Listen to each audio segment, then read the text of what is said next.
Oh, there's Helen. All right. Got it. All right. So we have, everybody's here. So it is August 27th at 7:04 p.m. I call this meeting of the Wellfleet Select Board to order in accordance with the temporary suspension and enhancement of the open meeting law requirements by the General Court of the Commonwealth of Massachusetts. The first topic is announcements, open sessions, and public comments. Public comments must be brief, and the board will not deliberate or vote on any matter raised solely during announcements and public comments. Okay, do we have any from members of the board? Okay, I would just like to, so the one thing I would add is, or have is the Chamber of Commerce informed us earlier today that they were going to cancel the parade that was going to be held this weekend. So anybody that didn't know that, the parade has been canceled. Helen? Yeah, and this is an announcement that will come up under the COVID agenda item. On Wednesday, the Board of Health amended slightly their mask mandate, and one should look at the document to see how it was amended. It's basically about masking outdoors in groups. So check it out. Thank you. Okay, and then I know that Evan sounded like he had a public comment. So Rebecca, if you could unmute him. Yep, he just has to unmute now. Hi, Go ahead, guys. Evan. Okay, hi. It's Evan Brunis here, a longtime grant leasee and a wild fisherman as well.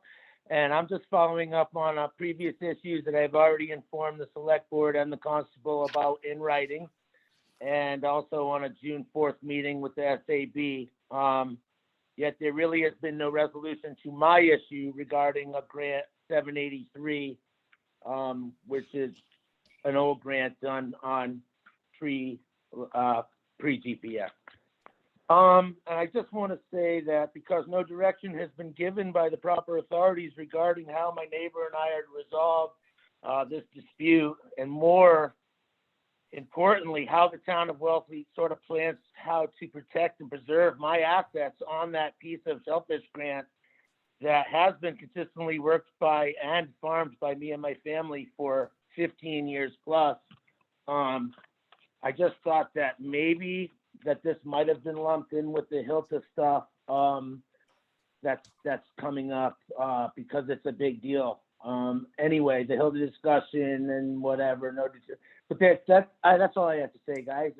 Yeah, I'm still sort of worried a little bit about that. I have people that are working over on that area that have gear on and around my stuff, and I am very worried about the tens of thousands of dollars worth of shellfish that I have there as these people are sort of moving in on my, land, and there's been no resolve. So let's just, that's all I wanted to say, guys. Okay, thank you. So Irene Goldman. Excuse me? No, it's the next person who has a comment. Thank you. Thank you. Am I unmuted now? Yes. Thank you very much. It's Irene Goldman, 25 Queens Way. I see that under business part C, you'll be discussing Route 6 and the bike and pedestrian. Is it more appropriate to make a comment then, or do you wish a comment now? If it's regarding that project, it would be appropriate to do it once we reach that agenda item. Thank you. Marcia Greer. Oh, okay. Oh. Uh-oh, what happened? No. Okay, You're all set. Go ahead. Hi, can you hear me? yes. Okay. I have been trying to get clarification since before Mr. Fowler left his position on the issue of can you park a camper RV, not use it, just park it on your residential property in Wellfleet. There's a use table that has no verbiage and just has camper RV, and they're not allowed.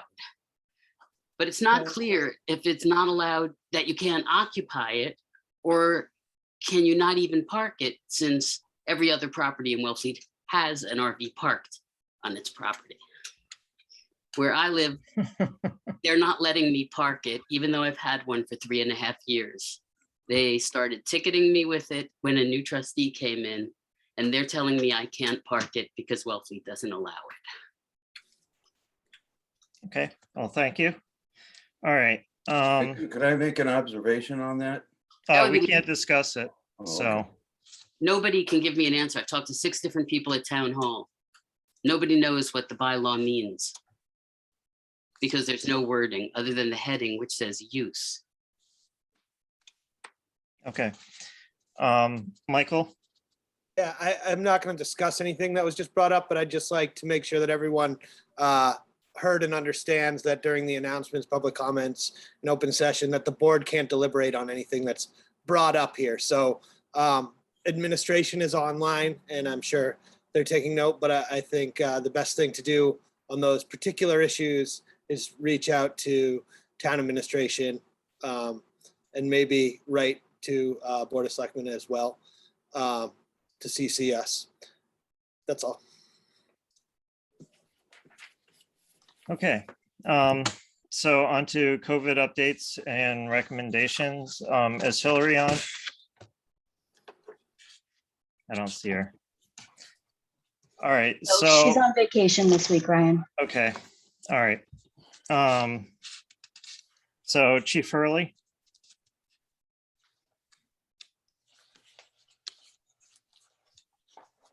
Great, thanks, Mr. Chair. Just to the board, I apologize. The last meeting during COVID recommendations, I was kind of supposed to jump in with this information on some COVID monies that came back. So the chair just put it back on for this evening, just if there was any questions or discussion. But basically, the beginning of August, we received some good news from both FEMA and A&F and Boston Administration and Finance on the CARES Act. And again, in the email, which is also in your packet this evening, total to date for FEMA and the CARES Act is around $277,000 that will be coming back to the town, which all of this was spent on some type of COVID related items. And I know a third grant or third program under the most recent stimulus this spring that Charlie and Lisa are working on that one. This has been a complex reimbursement system with moving targets since basically June of 2020. So kind of hoping to put in the next 4 to 6 months, these 2 programs to rest and finalize out the paperwork on them. Well, thank you for your hard work, and you know, the town definitely appreciates the reimbursements and all the work that goes into providing the documentation for that. Helen? She's muted, by the way.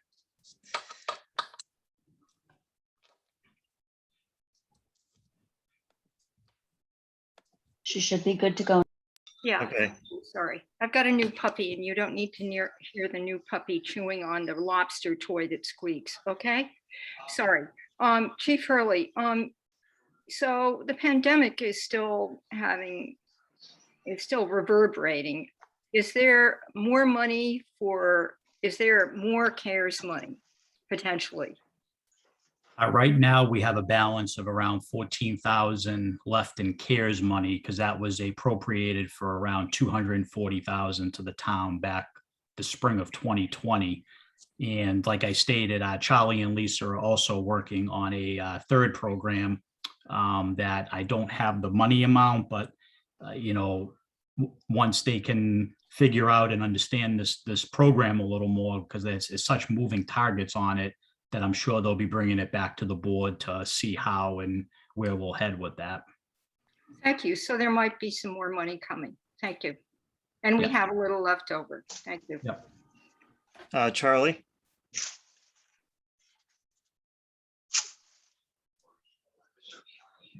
Yep, he's muted. You shouldn't be. Thank you. I couldn't unmute, but Rebecca saved me. Yeah, well, thank you to Chief Hurley. I mean, he really has done a lot of work. I can't begin to tell you how complex this reimbursement issue is that he's been working on. So I know Ryan thanked him, but I want to thank him because it wouldn't have got done without him. Anyway, we have received another $142,000 in monies. We need to talk about that, have it on a select board agenda sometime in the next month to see where you want to use that. I know Ryan and I've talked about it. And then you're going to be receiving a second allocation of $142,000 next July 1st, 2022. So anyway, Ryan and I have been in conversation and we'll try to get that on the agenda soon. Okay. So this is actually something that I've been, I don't know. So I suggested something and then Rebecca said that we already have things installed for it. So outside of town hall, there are 2 billboards. And I was thinking, or I had asked about posting meeting notices and public hearing notices outside of town hall.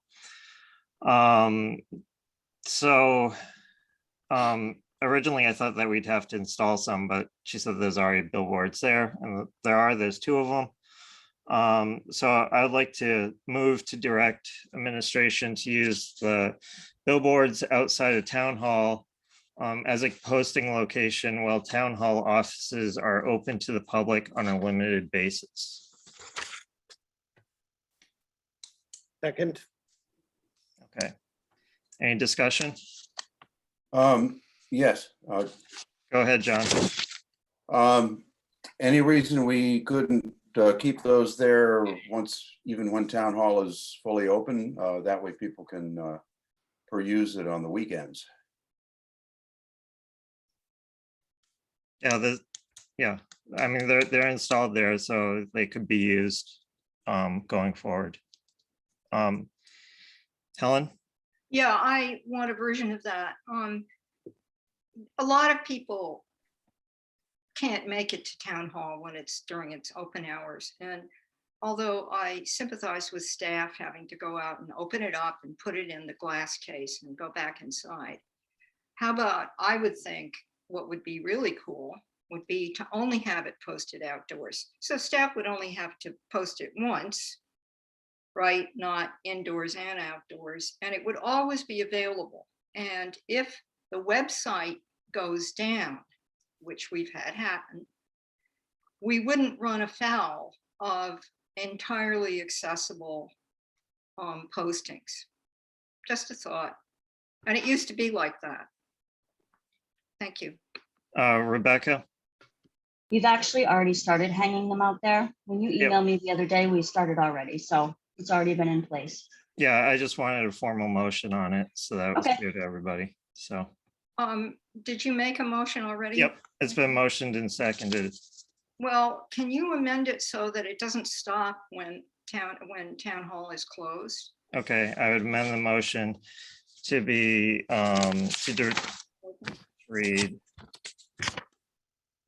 I move to direct administration and use the billboards outside of town hall as a posting location for public notices and notices of public hearings. Second. Helen, second. Roll call vote, please. Or Mike, you have your hand up. Sorry, I didn't see Yeah, it. this is just going to add an additional place that it's posted, and the primary posting location is still the website. Is that correct?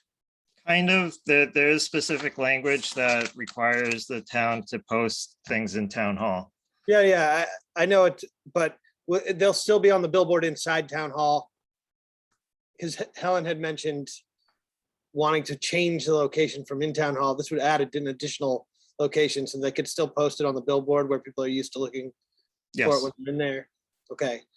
And I know we have to have a primary posting location. We did run into a problem at one point where the website went down and we had to cancel the meeting.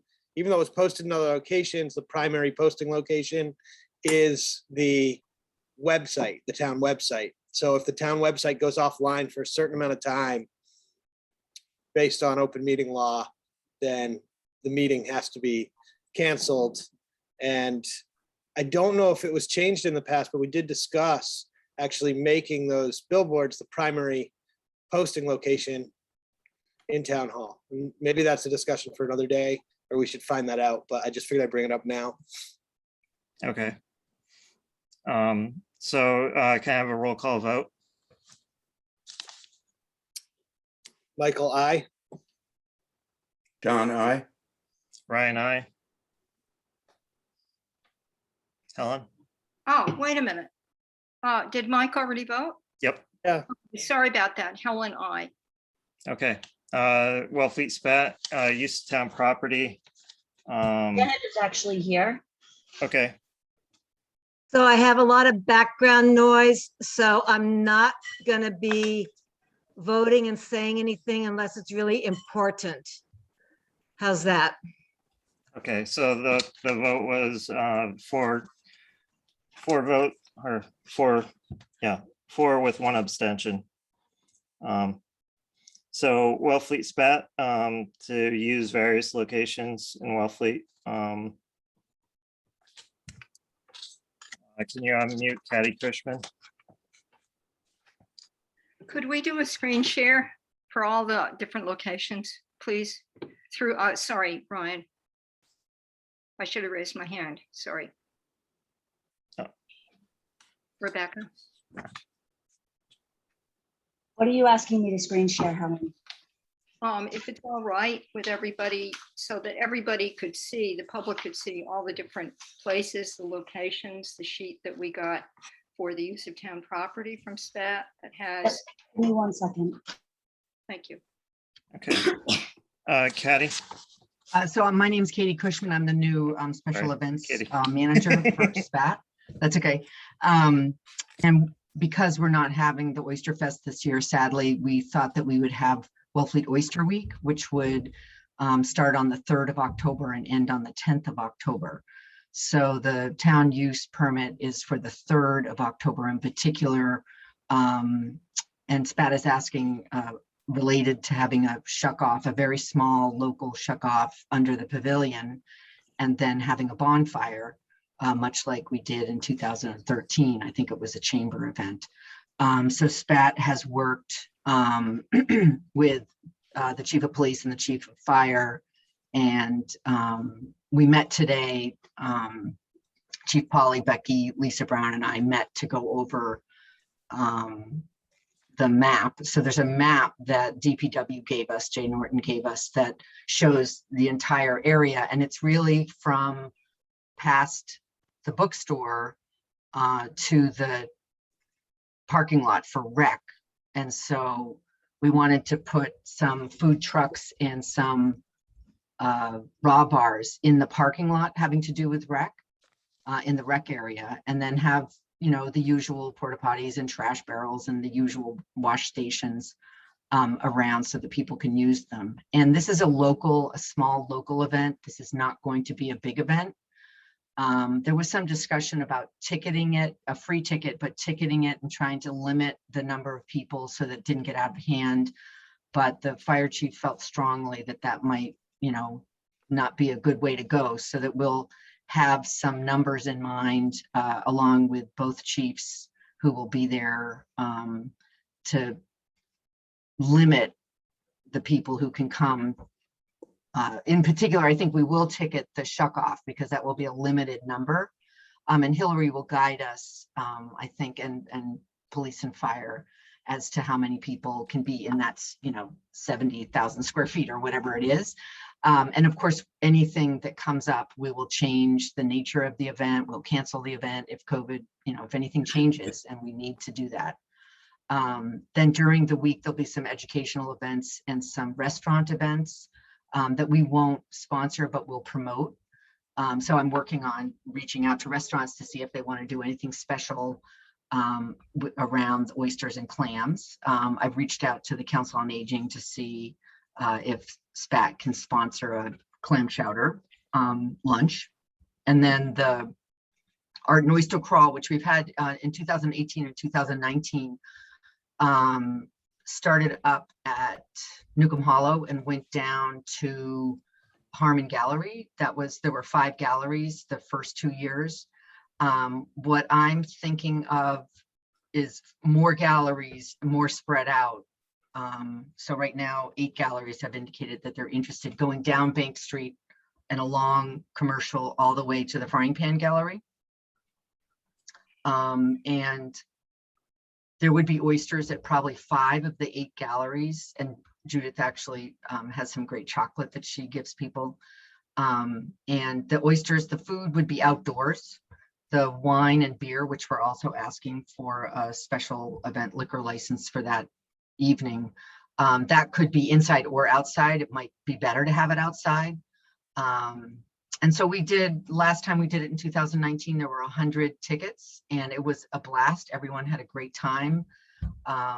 Nobody did anything weird or drank too much. I mean, people were, having tasting wine related to the wines that people have chosen for the shellfish. And then they would go to the next gallery and taste a different wine. So it was a very nice combination of people who were interested in art and shellfish in particular, and wine. Okay, Helen, I see your hand up, but give me a second first. So it looks like October 10th, you'd be using town property as well. Yes, actually, we've had grant tours all summer long that have been very successful. I just went on one last Saturday. It was a blast. And so we'd like to sort of, top off the week with our last tours of the year. So there would be 2 or 3 tours, 3 if we could do it. And it, anywhere, it says 25 maximum people. That's a lot of people, so it might be smaller, but 3 at 15 or 20 maybe. And so we've been doing them all summer long, and I think people really enjoy them. It's just another way to showcase Wellfleet and the shellfish. And so Nancy O'Connell and okay, 1 second. So October 10th, was that included in the use of town property that we had previously granted SPAT? It was not these grant tours were not in the other grant tours that were this summer. This is separate. Okay. Additional aspect. Which parking lots would you be using? Right now, off the top of my head, I would say either Powers Landing or Mayo Beach, probably Mayo Beach. Okay. It's the Sunday of Columbus Day. Okay. Okay, Helen? Yeah, everything about it I like. It's spread out. We know how to do this, except for there's one thing.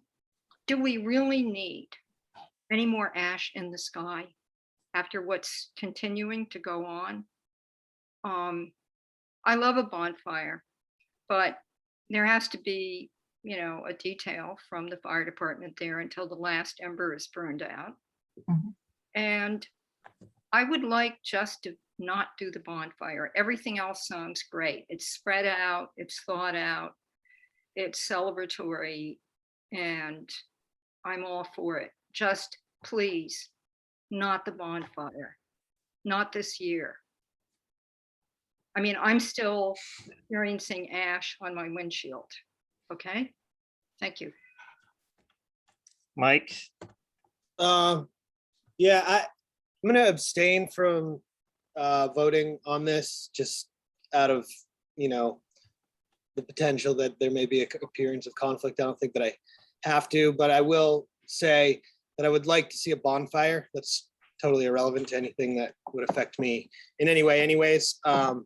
And we had talked with the chief about this before, so I disagree with Helen on that, and I hope that the board would approve that. I don't know if we can separate the different uses, but I would certainly vote for having a bonfire. Okay, and then, so we get back to our usual thorny issue right now. What's an appropriate fee? What have we charged, or what has the board charged SPAT in the past for the event that they, you know, the Oyster Fest in general? I don't have that in front of me. This is a, you know, much smaller. I Yep. mean, hundreds of people, possibly, you know, 100 or 200 people at the shuck off and 300-400 people at the bonfire. Yep. So So, I don't know. I can find out. okay, Mike, did you have something? Just that this is an event that they kind of do this art and oyster walk every year. I don't know what we charged them in the past, what the town charged them. But So- this was a separate event that was similar to this. Okay, So the art and oyster crawl, there's a liquor, you know, there's a charge for the liquor license. We're not particularly using town, although people might park around town.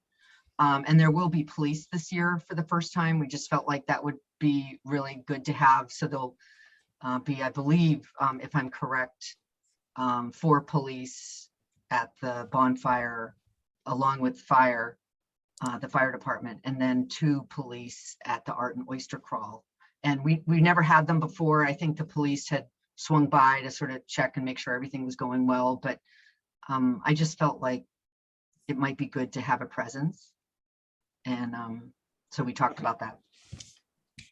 all right, so I don't see the point of eliminating the bonfire. I mean, that's, yeah. But so I move to approve the use of various locations in Wellfleet to SPAT on October 3rd, 2021, from 1 p.m. to 6 p.m. and October 10th, and Mayo Beach and Powers Landing on October 10th from 8:30 a.m. to 9:30 a.m. For a fee of $110. So Second. if those, I have a question. Yeah, I have a question too. I have my hand up. Okay, There's a lot of extraneous noise. What's going Yeah. on? Ryan? It's Janet, she wants to vote, but I can only Okay. unmute her. okay, go ahead, Helen. Yeah, the question is, where on here, I see no mention of insurance, and typically there's always insurance for the big SPAT event. So how does that work? So SPAT has talked to the insurance company about our insurance. Are you talking about, Well, SPAT or insurance the town? covers any liability the town might have relating to the town property. Does SPAT have insurance that covers that normally in the big event? I'd have to go look at the policy and see what the coverage is. Does anybody know the answer? I mean, we've been doing the tours, the grant tours all summer. I think we did 10 or 11 of them. This And is we also did all the kids at rec, 80 children went on a grant tour with Nancy O'Connell, which was fun. And I don't know if what the insurance was, but I'm sure that we always talk to the insurance company when we do something. okay because of the bonfire. See, that's the add-on. Don't get me wrong, I love bonfires. I'm Okay, just and conservative. Patty, or We have a motion. Katie, well, Katie had a question as well. So what was your question? No, it's okay. I mean, it was related to. It's okay. Okay. So the motion's been moved and seconded. Can I have a roll call vote? Janet, I. John, I. Ryan, I. Helen, I, because for the most part, I support it. Can't we at least have the town named as insured? in the, agreement, or at least provide a certificate of insurance that covers it. I think that normally happens. Katie, I know you've just come on, so Mhm. I apologize for not remembering this myself. That's okay. Well, I can look it up. Yeah, we need to be covered. Use of Okay. town property. Okay. So on to Paddle Cape Cod. Thank you. Is Benton on here? Yes, he is. All right. Can you unmute Benton? Yep, give me one sec.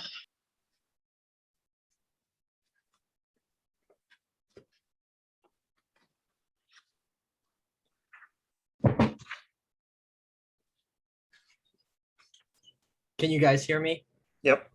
Awesome. Thank you for the opportunity to come before the board tonight. Okay. Can you briefly describe your use of town property? Sure. So I know I appeared before the board, I believe it was now 2 years ago in 2019 when I first started my paddleboard and kayak business.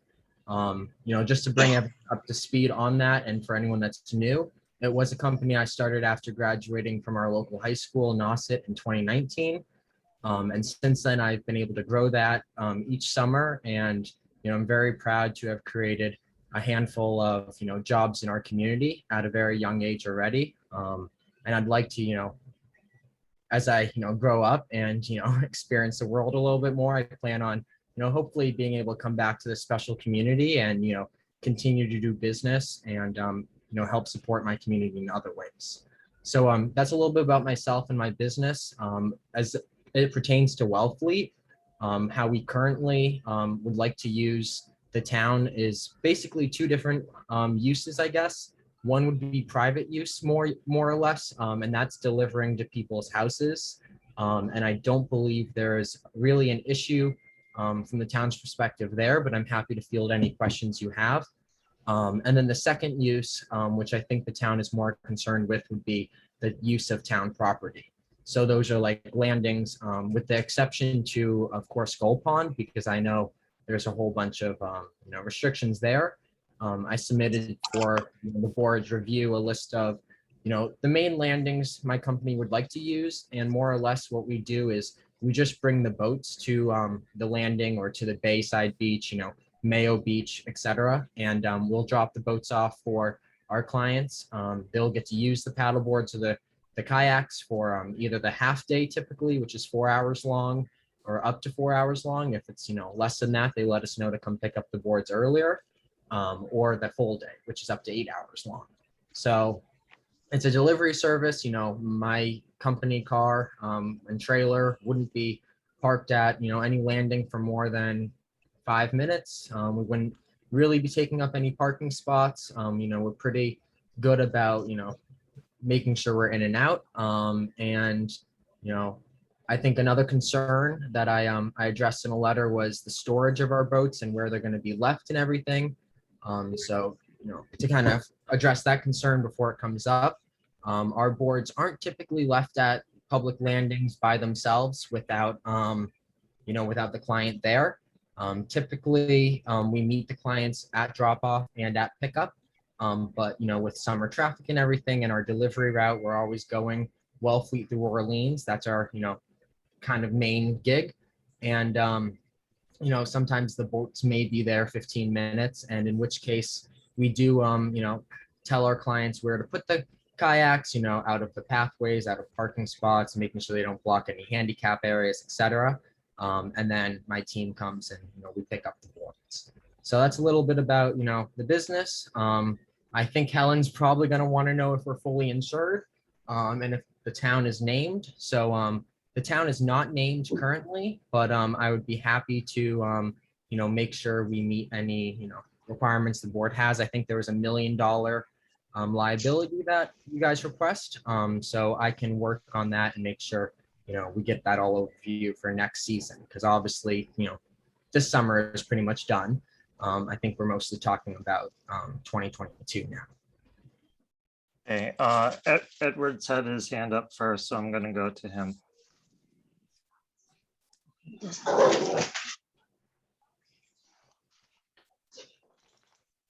Can you unmute him, Rebecca? I did. Okay.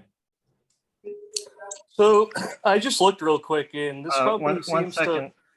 What's your last name, Edward? Sievers. Okay, thank you.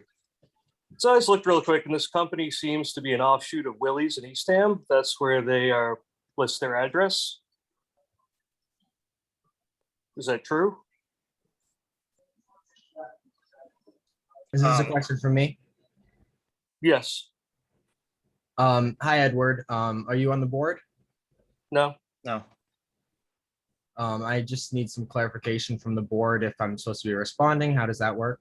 You don't have to respond. So it's Okay, a well separate then, company. So I think my response would be that our business address is in the parking lot of Willie's Gym, but this business is is mine. So I'm not sure what, Edward, you're trying to get at, but I think we should probably keep the dialogue focused on Paddle Cape Cod. Yep. Okay. Well, what I was trying to get at was it seems that it's just an offshoot of Willie's. It's And not if anybody an- knows Edward, anything about, Edward, I'd like to stop Yeah, you right there. It's not an yeah. option with Willie's. So Rebecca, can you? All right, Helen, I see your hand up. I'm gonna go to Will first, if that's okay with you. Fine, good. Okay, Will? Hi, thank you for letting me speak. One thing I'm majorly concerned about in your letter to the town, you talked about a rescue, having a rescue vessel. Yes. To go out and get people. That's a very dangerous territory to enter on, saying that you have a rescue vessel. I'm sure that you're probably not trained or insured in rescue of people out there. That's a pretty dangerous territory to say you're going to enter into. Also, which strikes me as, you're kind of running a little fast and loose here, where you're applying for this license towards the end of the summer, meaning that you've already operated. Without any knowledge of you or your people out in the harbor, which is something that my department, the Harbor Master Department, could really use the knowledge of having to know that you're running things out there. It just seems like a lack of safety, and a lack of. But it does really concern me that you wrote about having a rescue vessel, and I think that puts you and the town up for great liability, saying that you could enter that territory. Sure. So I will respond to that. I appreciate the question, William. I wrote that letter to the town. I don't know if you've had an opportunity to check out our website, but nowhere's on our website do we advertise having a rescue vehicle. We did recently purchase a boat with the intent to use it for rescues down the road. But to your point, safety has to be first priority for any sort of water activity. And that comes hand in hand with customer satisfaction, is making sure you don't put out customers in any kind of weather that is not safe, whether that's the tides are too strong and that environment isn't conducive to a safe kayak, or the winds are too strong, or whatever the factor is. Sometimes it can even be too hot and you shouldn't be kayaking or paddleboarding because of heat exhaustion. So I first want to address that safety is always our #1 priority. We also provide first aid kits for all of our rentals. So I do want to push back on that somewhat. I do understand I am young, but I have of course thought about safety always. Second, all of my tour guides are CPR and first aid certified through the Red Cross. So your notion that it's a little naive of me, I am pushing back a little bit on that, William, because what I'm doing actually today is I'm coming to the board to kind of field out all of these questions and then take back any homework I need to then go work on. The safety boat was something that I wanted to inform the board about, because To your point, there are a lot of steps you need to take before, you are qualified to go rescue someone. I think that's why we have a Coast Guard and we have 911. And that's the policy that Paddle Cape Cod has right now, is that, if there was any, sort of danger, we have, public resources to be able to call. But, first and foremost, we don't send people out when it's dangerous. And then second, I don't want to be that company down the road that relies on, resources of the town 24/7 or of the state government. So, that purchase of a safety boat is actually pretty standard. I think if you went over to Goose Hummock in Orleans, you would find out that they have many boats on their water right there that they would use for rescues if, the chop became too bad, the tides changed, the wind, picked up, whatever, weather forecasts Okay, are only all a right. prediction. So we have to get to the rest of the board. So Helen? Yeah, a bunch of things. I heard in passing, your mention, Mr. Niggle, do I say it correctly, Niggle? Yeah, that's exactly right. Yeah, that this is more for 2022. Well, we're not doing 2022 tonight. That's the first thing. We're just doing this season. Second thing is, I really need to know exactly which landings you may or may not be using. That should be in your packet, Helen. I did submit that. Well, I'm looking at the form and I'm not seeing anything. He's applied for every single landing except for Gull Pond. Okay, so that is what I read, but that's a lot. Okay, that was the second thing. The third thing is, I'm not the only person who queried about insurance. Our beach administrator also, made mention of that.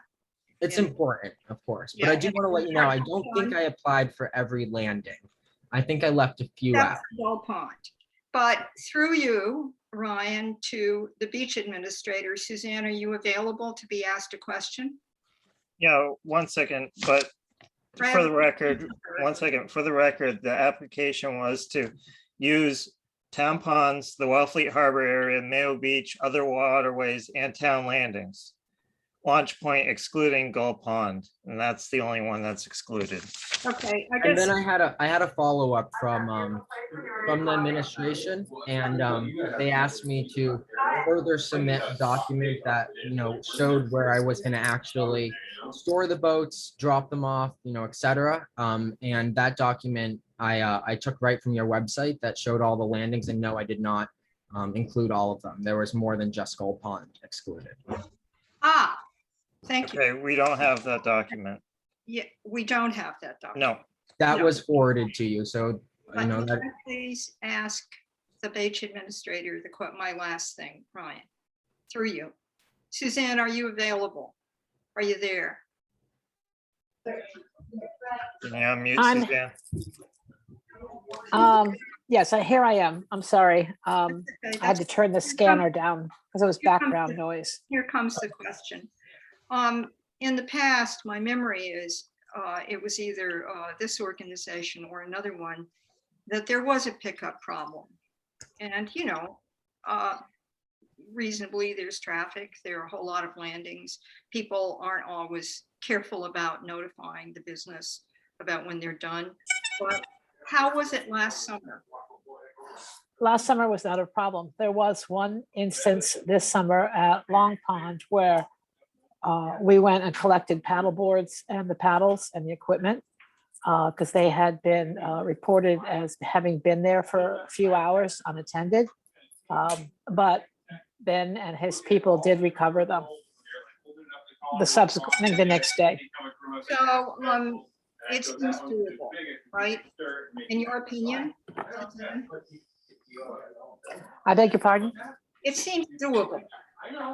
It's doable if they're able to not have them sitting there. There's a couple of things. It's Long Pond and all the other landings are increasingly heavily populated in the summers, and to have large equipment in the location that does not belong to anybody, under anybody's supervision, is a problem. So as long as the pickup is timely, and I'm not saying the minute the people are through, but within at least a half an hour of the people being through, I don't see why there'd be a problem.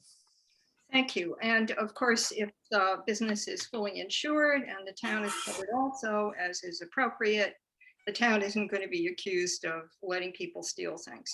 Thank you. Okay, Thank you. John? Yes, Could I just respond to one thing Suzanne said? Okay, keep it brief, please. I will.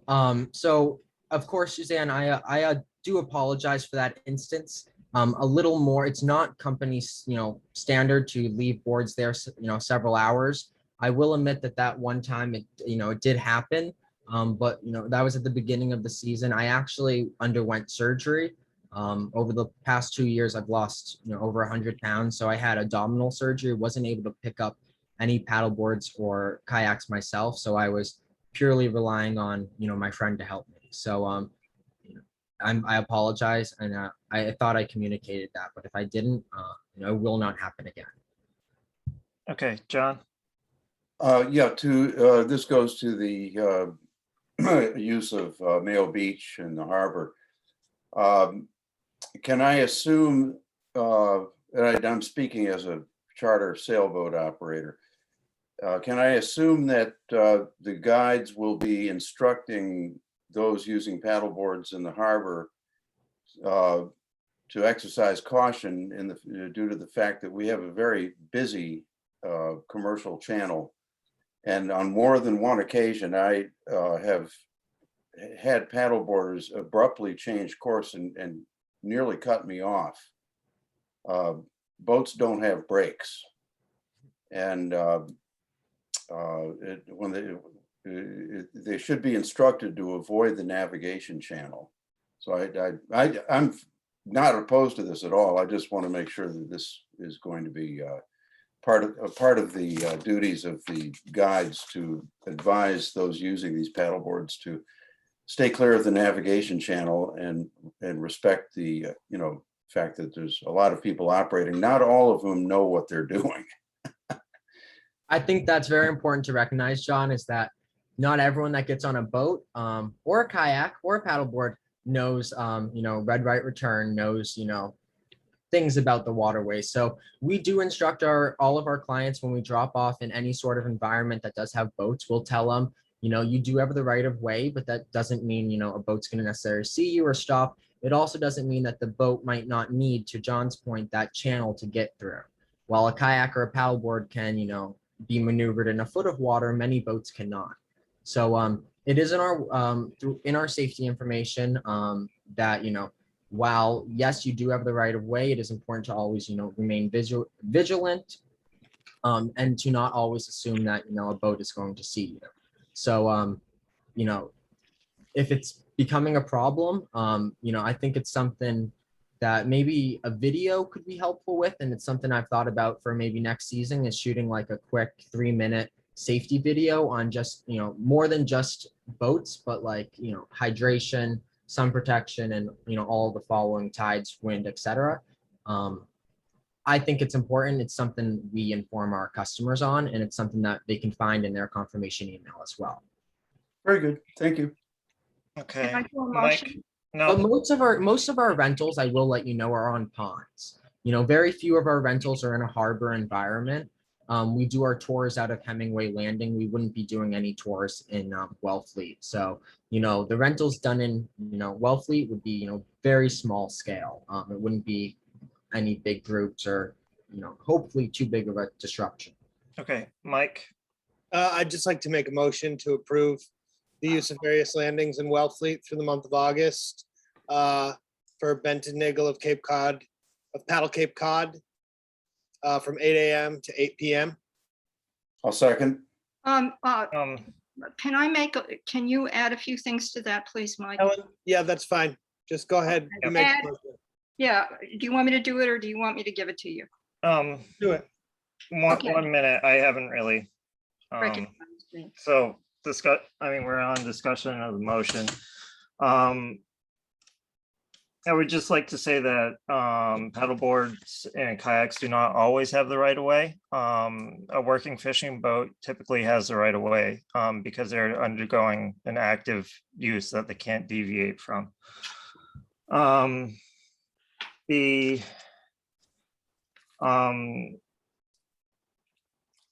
yeah, and then so what are the specific landings that you are looking to use?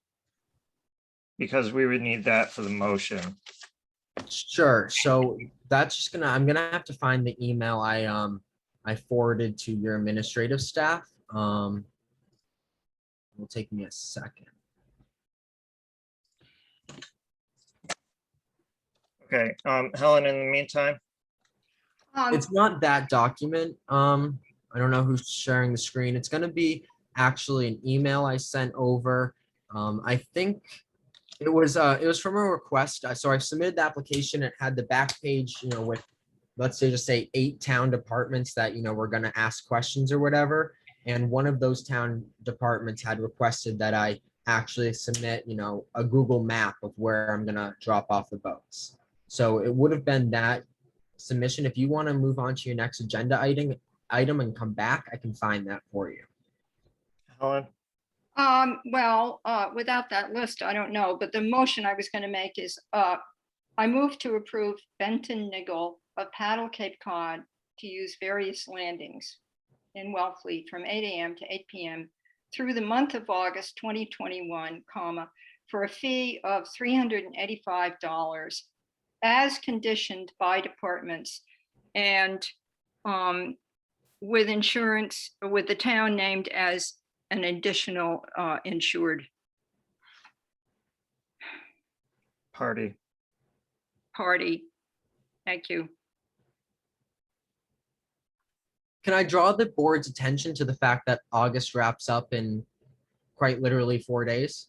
Well, do you At want to this do point, we're only dealing with 2021. If you've been using town landings for commercial operations, have that's not. covered under our beach regulations. No,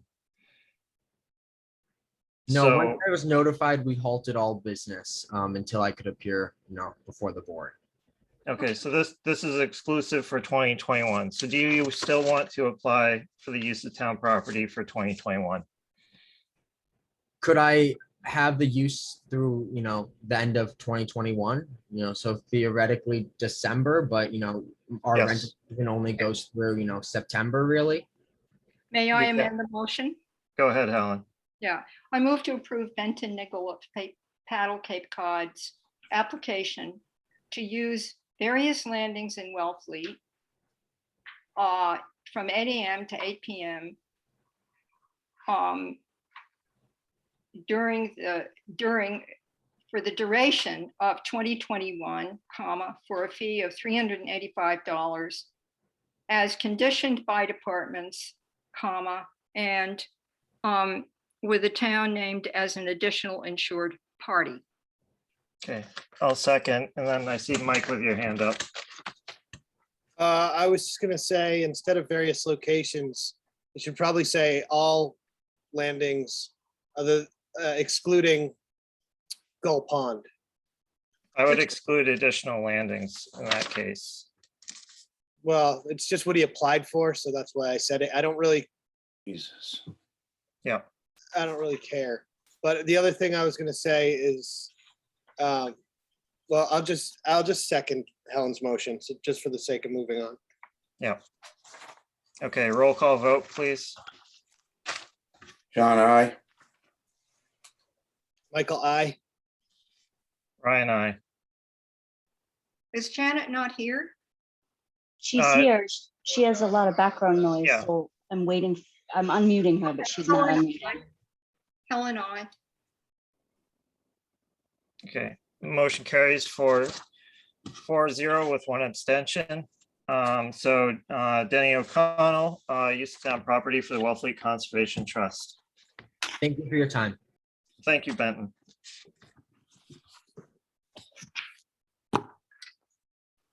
Or I should say Dennis O'Connell, not Denny. No, that's fine. Willie. That's what you know he is.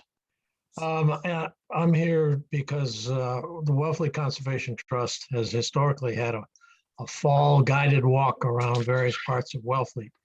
This would be our 14th different one, and it's been very well received in the past, and in fact, almost too well received. So we have restricted it this year and requiring sign up beforehand, which we'd never done before. We were asking for the use of the Long Pond parking lot on Saturday morning, September, 9th, I think it is. And would like to respond to any questions. We're going to have a walk that basically goes off-road after about 100 yards from the Long Pond parking area. So does any of the board members have questions? Nope. Mike? I'd just like to make a motion. Yep. I move to approve Dennis O'Connell of the Conservation Trust to use the Long Pond lot from 8:30 to 8:30 to 12 p.m. on September 11th, 2021. Thank you. And to waive the fee. And to waive the fee. I'll second. Roll call vote, please. John, I. Brian, aye. Aye. Okay, Mike, aye. Helen? Aye. Okay, motion carries 4-0 with one abstention. Della Spring. Thank you. Thank you, Danny. To approve it's Mayo Beach. The motion's wrong in the thing. So before we get into this application itself, should we be approving the use of town property a year from now? Oh. Can I explain why I'm asking for it now? Okay. I like to put ads in the chamber book, which go to bed. They're put to bed around Christmas time. I also, although I'm living in Wellfleet, I will be moving to Germany in September until next summer.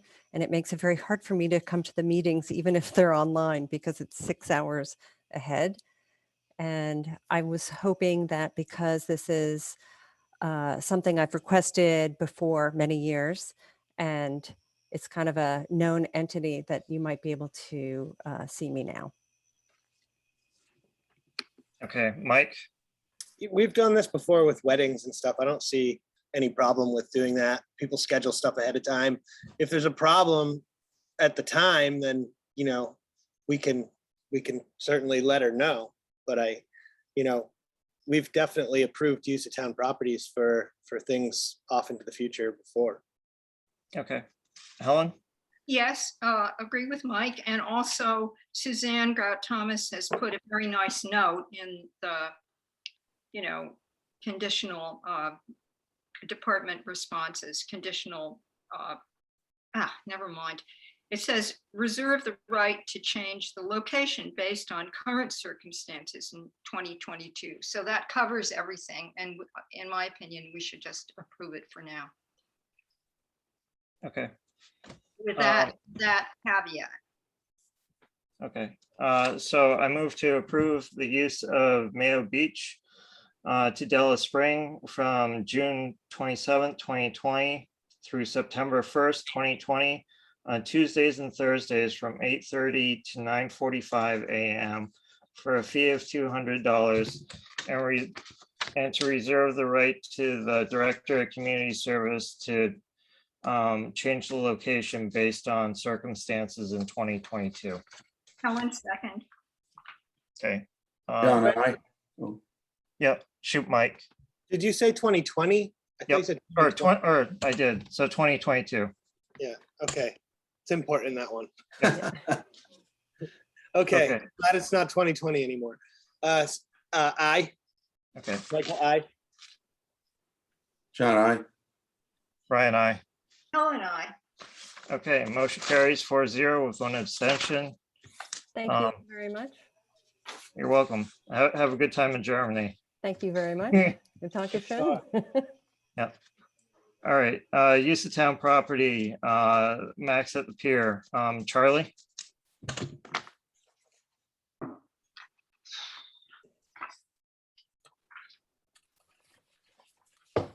Thanks, everybody. Based upon the recent concerns brought up at a selectmen's meeting, I did meet with Matt Kay and Will Sullivan and talked about some of the issues down there. And I also had a couple of conversations with town council in a general way. And when I had drafted the motion that's in the packet, I had talked about really going the way of a license agreement where we could, provide a lot of detail and restrictions relative to their utilization of town property. And I did get input from our Shellfish Constable and our Community Service Director in terms of putting the memo together. So, and I will say that I was kind of thinking about this further the other day, and I did kind of take a look at, obviously Max on the pier is getting the benefit of using the town property. However, they also do things for the town too. They're maintaining all those benches and tables and things of that nature. And also they do pay about $11,400 in meals tax and another about $4,000 in property taxes. So anyway, the idea of the license agreement is that we would allow them with conditions and restrictions to utilize that area. When I originally wrote the memo, I was talking about just 1 year at a time, so we could kind of see how it evolved and if there were any issues. And while I didn't put it in the memo, I had talked to Mr. Hay about a fee of $7,500 per year for this utilization of town property. And I think he was okay with that. The only thing that has happened since then, I think maybe yesterday, I had a brief conversation with town council on another matter. And they were thinking that rather than a license agreement, that we really should be going out to bid. So that might be a slight twist, but it's no different than you do with the beachcomber, the property in front of the beachcomber. We go out to bid once a year and we establish conditions and a minimum fee in that bid document. So either way, a license agreement or a bid document, we could then put the conditions on within either one of those documents.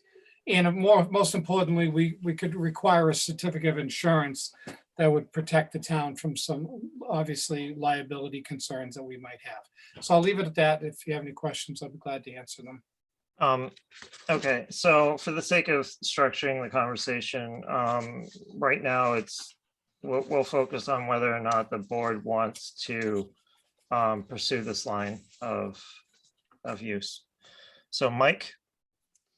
I guess I have only one concern or issue. I guess I don't know where I fall on it. Although my tendency is to not,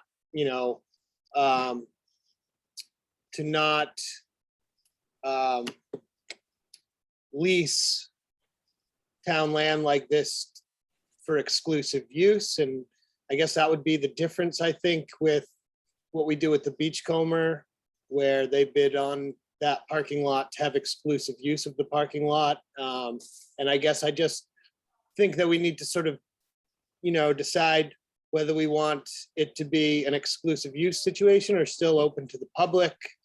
And Max should probably be involved with that in that part of the conversation as well, what he's looking for. And then that would sort of determine how we structure it, but I think probably the best thing to do is pursue it through, town administration, but we just kind of need to define how we want it to be, if we're leasing exclusive rights and putting that out to bid so that it would be basically able to be fenced off and that area would be exclusively used by that business, that's a different situation than what currently exists, which is a public use that obviously benefits the business, but the public's still allowed to use that. So I just want to sort of clarify that because I think that's the most important point moving forward as to like how we, appropriate cost to that. And because if we're doing it out to bid, that would imply, I think, exclusive use. So Okay. Charlie has his hand up to respond to that, I think. Charlie? Or yeah, sorry about that. Yeah, thank you, Michael. So yeah, in my conversations with Mac, he recognizes that wouldn't be exclusive, just like today, that area is open to the public. So of course, the select board could put whatever conditions you wanted in either a license or a bid document. But I think it was always understood it would remain open to the public, just like it is today. Okay. Kevin Coakley, can you unmute him, please?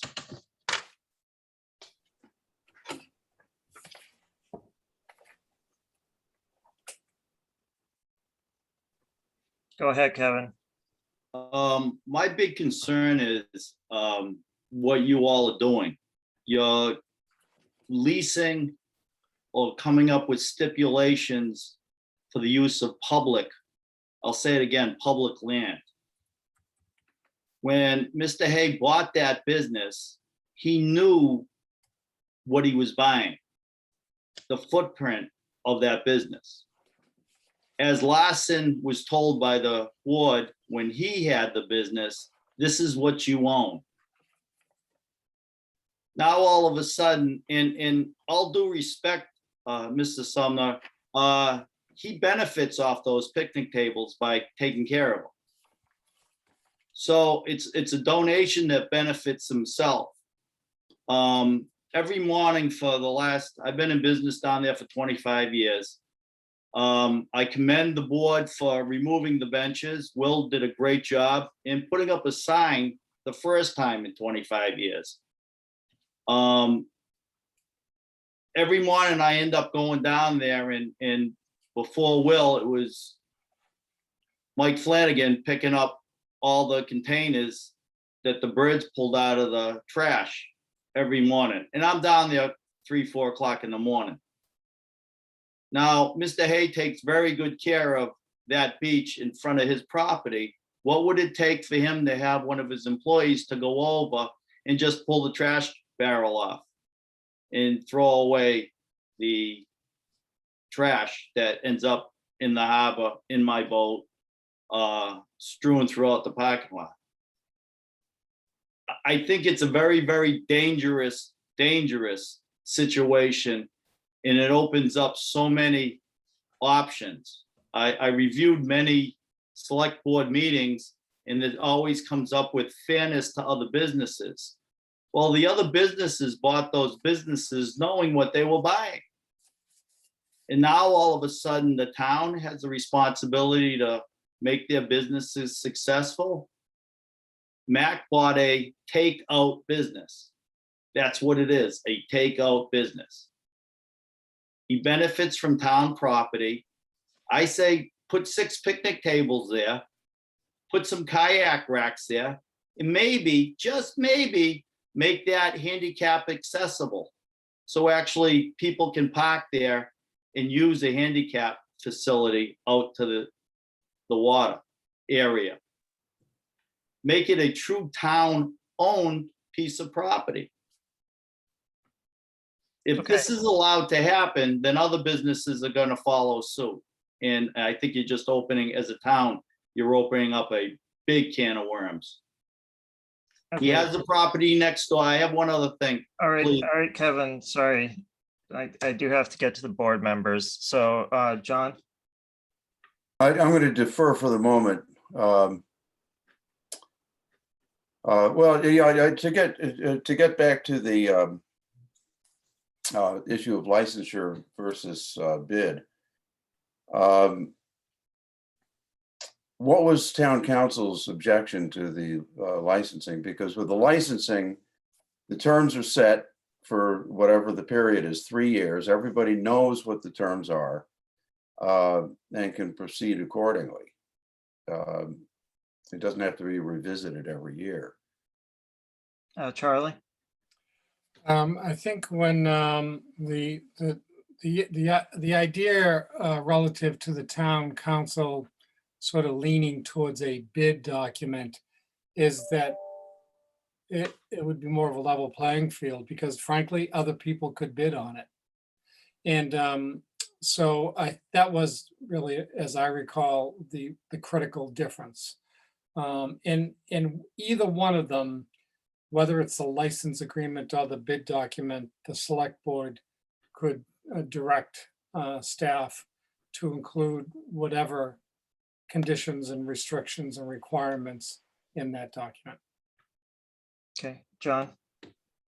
Yeah, and to Kevin's objection, I should point out, you know, the other businesses around there, yeah, they have their footprint, and it's you know, very definite. The Pearl has their little parking lot, and Soraldi's has their little parking lot, but their customer, they derive a huge amount of benefit from the free parking at the marina. So I don't know why we're singling Mac out for you know, for the benefit of I don't know, I don't remember how many tables it is on that spot of beach there, but which he takes care of. You know, I don't see anybody from the Pearl out in the parking lot picking up the masks that their customers throw away on the walkway and stuff like that. So that's just my observation. Thank you. Okay, Mike? Yeah, I'd just like to point out that the town leases out public property for businesses to use all the time. There's several businesses that have uses or use town property, food trucks and the like, as well as parking areas. Some parking area that there's no payment for because it's still open to the public. This is a situation where these tables are still open to the public. So we have to recognize the original agreement was there. It's not that there was no agreement before, that these were donated to the town and that the business would take care of those, but they would remain public picnic tables for the public to use at all times without any discretion over that. And so it's important to recognize that that was the original thing. These weren't just put there with no conditions.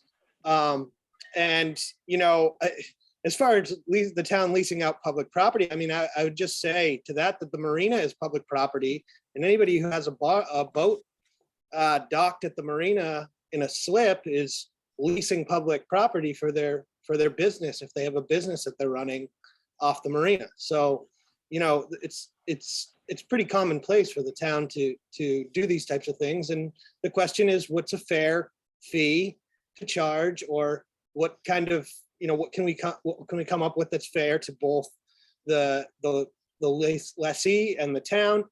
To me, if these are going to remain public use tables that there's not an exclusive benefit for, that reduces the value of that, you know, as far as a fee to be paid, compared to whether they would be exclusive use and that land would be exclusive use. I prefer it to be open to the public. And I think it's kind of something that should be sort of negotiated with through administration and the business and brought to the board, rather than us sort of throwing arbitrary numbers around here on the select board tonight. So I'm in favor of moving forward in the direction that Charlie brought to us. So I would make a motion to do that. And for I guess, you know, if it has to go out to bid, that's fine. But I would want, if it went out to bid, there to be a specific use that it was being bid on, not just anyone could bid on it to make it their private beach or whatever, that would have to still remain open to the public. So that's a complicated thing that I think, you know, really belongs with town council to determine, you know, how that's structured. Because I think it's kind of complicated when you start requiring it to be open, public, and as well as giving a use to a specific individual. So it's complicated. I don't know the best solution. So I think moving forward the way Charlie suggested is probably the best way to go. Okay, Helen, Helen, she's muted. yeah, Sorry. We got to this point in 2019 and it never, push never came to shove. The rubber never met the road. What I want, what is needed here is something in writing, an agreement between the business and the town for the use of town property, and a fee to be decided on based on real things like, okay, everybody that's out there uses the toilets, so do all the other people strolling around and using that area to enjoy in whatever way. It should absolutely, in my mind, not be put out to bid, because I don't think it should have exclusive use. I think it should be open to the public, therefore we should simply license it. And this is going to sound like a small thing, but it isn't. There have been signs, respectfully to Mr. Coakley. Do I have the name right? I'm so bad on names. There have been signs in the deep past there saying these are public, this is a public area. These tables are public tables. But I want a bigger sign that's right there. there's a bigger sign out there now, Helen. Okay, I haven't been down there to look at it for a couple of weeks or whatever. But I also want in the contract, the uses that the business is, there's the garbage, there's garbage receptacles on town property. There, it is used heavily by customers, and it could be referred to. The nature of the use and the exact use, the degree of the use could all be specified as justifying, a charge of a fee. But the main thing is, and this I'm a little bit unsure of, that any liability to the town would be covered in the contract, even though public can come and go, and the people that would use it would be very much often from, people that were eating food from the harbor freeze, whatever it's called now, sorry. But something in writing, please, this time. It's cycled forward again and again. And the first time this came up was a long, long time ago. Thank you. Okay, so Just had where I am on it, because I haven't really spoken yet, is that originally there were 3 tables. There's currently 14. Any agreement that the town should enter should specify the number of tables that's allowable. The marina septic system has been pumped more than once this summer, and each time it gets pumped, it costs the town $1,000. Can you mute Janet, please, Rebecca? Okay, I'm doing He it. actually has something to say. Oh, all right. Sorry. I'm changing rooms. Yep. All right, so what is going on? sorry. All right. So yeah, I mean those are my specifications. I would say that we should allow Charlie to work with MAC or town council in determining what's an appropriate way to handle it. So, and then I don't know. So I guess I move to Charlie. Would it be to instruct or to allow town administration to, I don't know, explore this issue further? Would that be adequate? Mac has his hand up. Do you want me to respond or wait? Yep. Ryan? Can you respond, please? Yeah, I think as long as I could just get an authorization from the select board to work with council to develop what appears you're more of an interest in a license agreement that that covers the issues that you've raised tonight. I'll of course include Mr. Hay in that process, and I'll bring back a final draft to the board for approval. I didn't want to spend legal resources until I really get a better sense of what the board was looking for. Okay. So I move to authorize the town administrator. I don't know how to word that. I'll make the motion, Ryan. Okay. But first, I'd just like to state, I think a license would be more appropriate because it'd still be public, like Helen said. So just for, Charlie to chew on, I guess. But I move to authorize the town administrator to work with town council and Mac Hay on structuring a license agreement with conditions for the property on Mayo Beach to bring back to the select board. Yep. Second. Discussion. No. Well, I just had one thing. had a Sorry, question. I'm gonna let Mac speak because I keep seeing his hand go up and then go down. So Mac. Hi there. Thank you. I just, I appreciate the opportunity to actually bring this before the board. We have had this on the agenda, as Helen said, in 2019, and nothing became of it. And it is overdue, and I agree with that. And I just want to say from my perspective, and to speak to a bit what Mr. Coakley brought up, I respect his position. And certainly if there's issues down there, we're always open to being approached and having a discussion how to resolve those issues, one-on-one. So I always want you to know that we're open to listening to whatever can be improved. But I think it's also important to recognize that there's a history here that goes back, many, many years, over 30 years. And my position is that certainly those tables do provide a greater benefit to my business, and I recognize that, and I'm willing to go through whatever we have to do to keep that intact. But we also provide a great service to this town, not just by having the tables there themselves open to the public in an area that we maintain completely without any help whatsoever from the town. It's a benefit to have a business down there.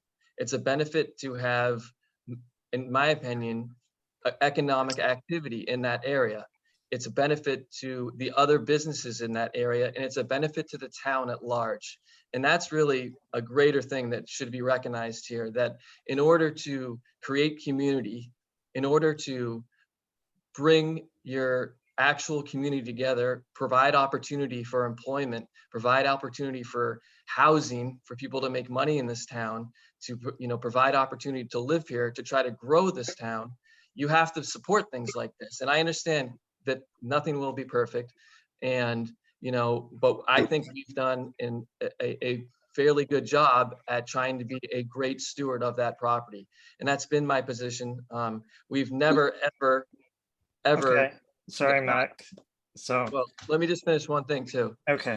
With regards, just because it needs clarification, there are town benches in that area, and for the record, no employee, including myself, has ever moved the town benches. I'm talking about the memorialized plaques benches. So just so you know, Mr. Coakley, those are not my property. They're the town's property. I don't have anything to do with them. And the town takes care of moving those around, and we don't touch them. But again, I appreciate the time tonight, and I look forward to working out this to a successful resolution. Thank you. Okay. Janet, did you have something to add, or are you ready to vote? I'm ready to vote now. Okay. So can I have a roll call vote, please? Janet, I. John, I. Michael, Brian, aye. aye. Sorry, Mike. That's Helen? She's muted. So, Helen, she's, I. okay. Motion carries 5-0. Okay. Appointments. Milton McGrath to the Historical Commission. Okay, I see Gordon Kahn and David Mead Fox with their hands up. I'm assuming they want to speak on this. So Gordon Kahn, please. Sorry, you're muted, Gordon. Am I unmuted? Now you are. I'm Gordon Kahn, and I co-chair the Historic Commission together with Merrill Mead Fox. Mac Gatch, or Milton Gatch, has applied to fill our last vacancy, and he's unable to attend this meeting because he had to attend the funeral of his son-in-law in Pittsburgh. I want to speak on his behalf, if that's acceptable. Yep, please keep it brief, though. It'll be very brief. Mac and his widow Georgie bought the barn on Holbrook Avenue near Railroad Avenue back in the 1970s, and they had been visiting Wellfleet for 10 years before that. Mac's been very active and has served at St. James the Fisherman. He cares a tremendous amount about the historic nature of the town and has been a wonderfully active member of our community for years and years and years. I've personally known him for more than 20 years. Okay, and then David Mead Fox, if you can keep it brief. Oh, where'd he go? David? Unmuted. All right. I'm sorry, I'm a little bit out of order. I wanted to make a comment about Martin Murphy's application, so I can Okay. wait until then. All right, so I move to approve Milton Gatch, or Milton Gatch, known as Mac Gatch. yeah, it's misspelled in our packet. So Milton Gatch to the Historical Commission for a term and ending for a 3-year term ending June 30th, 2024, and to be sworn in by the town clerk and follow all rules and regulations of being on a town committee or board. Is there a second? Anybody second? I second. Okay, roll call vote, please. John, I. Michael, I. Brian, I. Helen? Ellen. Helen? You're muted I again. said I. Yeah, I can't hear you when you're muted, so. Yeah, sorry. You really Okay. don't need to hear the puppy eating the lobster. Motion carries 4-0 with Thanks, one sir. abstention. Okay, Thanks, I'll tell Mac. okay. So we're on to Edward Kane and Will Barrio to the Marina Advisory Committee. So did David say he wanted to speak on Edward's behalf, or I don't know. All right, so I move to appoint Edward Kane and Will Barrio to the Marine Advisory Committee for a term of 2 years, ending June 30th, 2023, and to be sworn in by the town clerk and to read all the rules and regulations of being on a town board or committee. No, Ryan, it's regular or associate or alternate. I believe. Can we look at, can somebody look at the vacancies? You can't just stick them on there. They have to be, Have terms. what? Jeannie Mac answered your email this afternoon, Helen, and Yes, she's but updated you on all the vacancies. yes, I know, except right now, I'm not looking at it. And I want the rest of the board to know how many alternate positions there are and how many regulars, because I think there's only one of each. So could we please determine that so that we can put that in the motion? Thank you. Okay, so we really need to start having these things go to the entire board and not just to you, Helen. I agree with that. Can you forward it to the board, Helen? No, I never got it because I haven't been on my computer starting at around 1 o'clock. Okay, so, Okay. you know, Okay, it's on the screen. Thank you. thank you. I don't see, oh, there we go.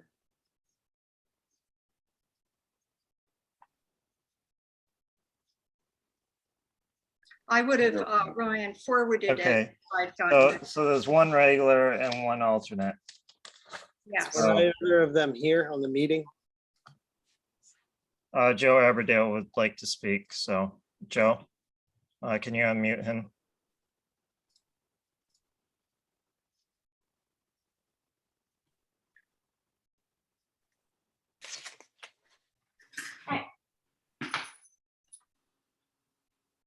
Hang on, I have to find him on the list.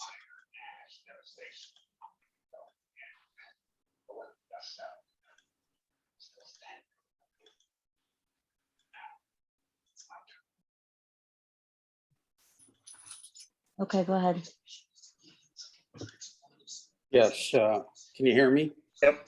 Yeah, good evening. The Marine Advisory Committee presently has 2 vacancies, 1 regular member and for 1 alternate. And I did submit to the board 1 recommendation letter. Did the board receive that? Yes. Yes.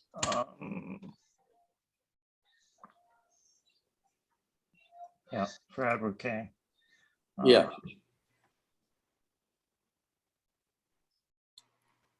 Okay. And that recommendation included to be a regular member, not an alternate. Okay. Mike?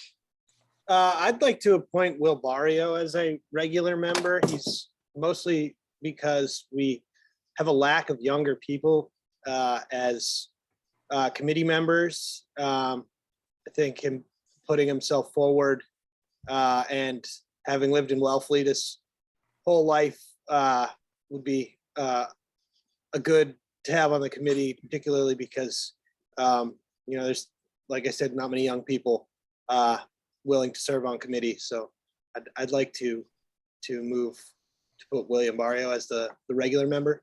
Okay, would you like to make the motion? Sure. I move to appoint William Barrio as a regular member to the Marina Advisory Committee for a term of 2 years, ending June 30th, 2023, to be sworn in by the town clerk, Jennifer Conjal, and to read all the rules and regulations of being on a town board or committee. Second. Any discussion from the board? Okay, I don't see any. Where'd Helen go? Yeah, okay, I'm unmuted.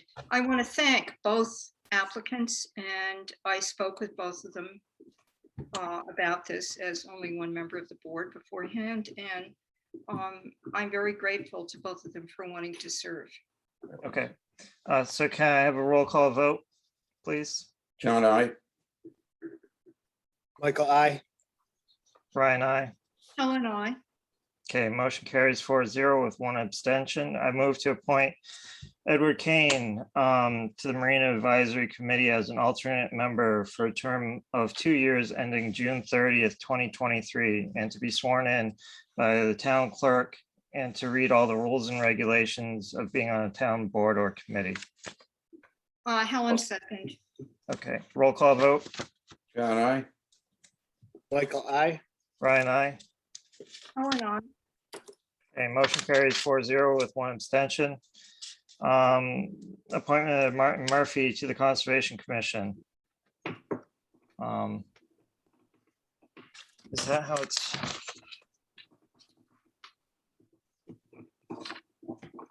David Mead Fox has his hand up, Ryan. Yep. David, are you going to speak about the planning board or the conservation commission?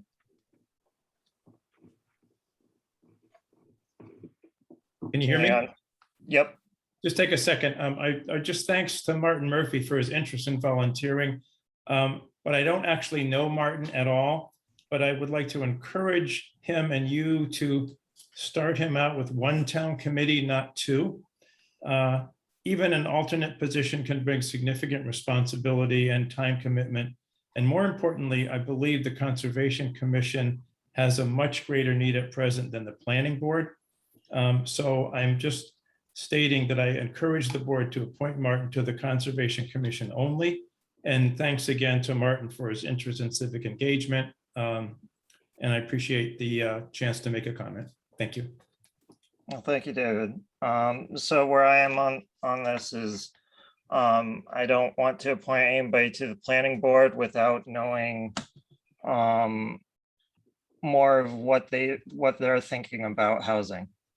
But that's just me. And I don't see him on tonight either. So Helen? Yeah, I was going to ask if he was here. It's unfortunate he's not. He was one person I didn't manage to contact.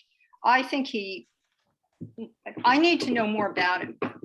He may be you can't be, by the way, on two regulatory boards at the same time, I believe. He's here, I believe. He's got Through you then, Ryan, may I speak with him? I don't see him. Artie's iPad. He's on my screen. I've asked him to unmute. Can everyone hear me? Yes. Through you, Ryan. So I have a couple of questions. Yes, I'm a new I have some resident. questions for you, if I may. Sure. Sorry to interrupt. That's okay. Have you ever served on a board or committee? Yeah. I've been, Yes. yes, I have. And I am, my career has been as a municipal attorney for 35 to 40 years. And I've represented planning boards, I've represented municipal governments. I have been involved in litigation involving environmental issues, protection of property, protection of water supply. I have had a home here in Wellfleet since 1975 as a summer resident. My wife and kids grew up here during the summers. I commuted every weekend from New Jersey. And a year and a half ago, I finally decided this is where I wanted to be. And so I'm a new resident as of June of 2020. I just want to offer my abilities. I've had a lot of things that I've done in my past. I've been an attorney for 55 years. Ryan, in response? Yep. Yeah, so thank you for applying. I'm sorry I didn't do due diligence and read everything. It's okay. Here's the thing. I think you can't be on two regulatory boards. You wouldn't want to be anyway for a variety of reasons. David Mead Fox is right. The Conservation Commission really needs you a lot. We just lost two extraordinary members, one of whom was a lawyer, who was the chair. Okay, all right, Helen, do you care to make a motion? Yeah, I do want to make the motion. Okay, then can you please make the motion? Yeah, so we can get on with it. I Yes. move to appoint Martin Murphy to the, oh wait, is it okay with you if we do the Conservation Commission?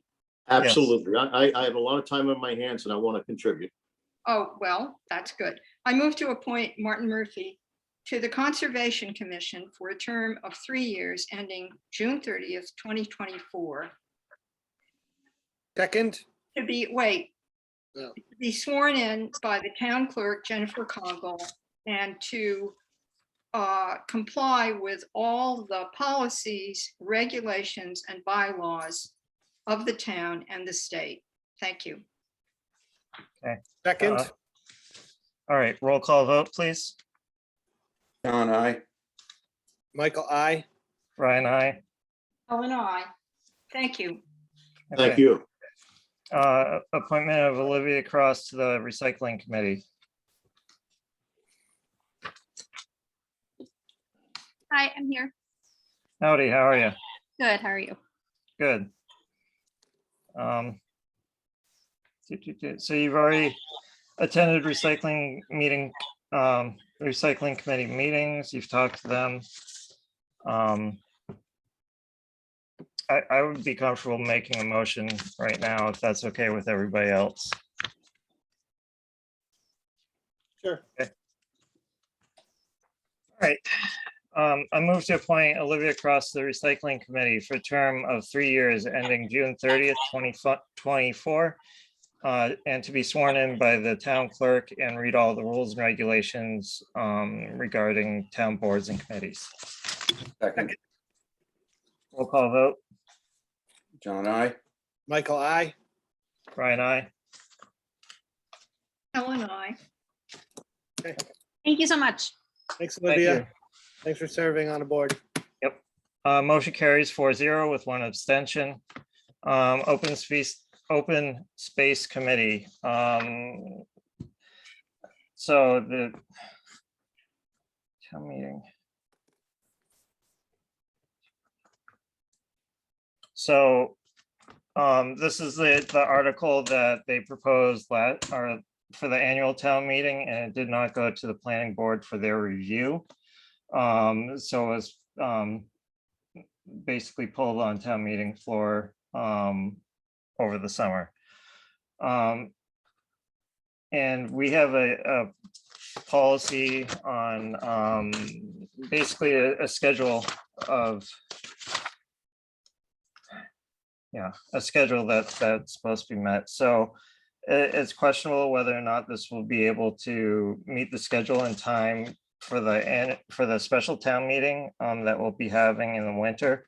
So I would like to make a motion, if I may, which would be, I move to refer the open space committee article to the town administrator as required in the policy on disposition of town-owned land for public comment, and then to be referred to the planning board for inclusion in either the fall special town meeting warrant or the annual town meeting warrant.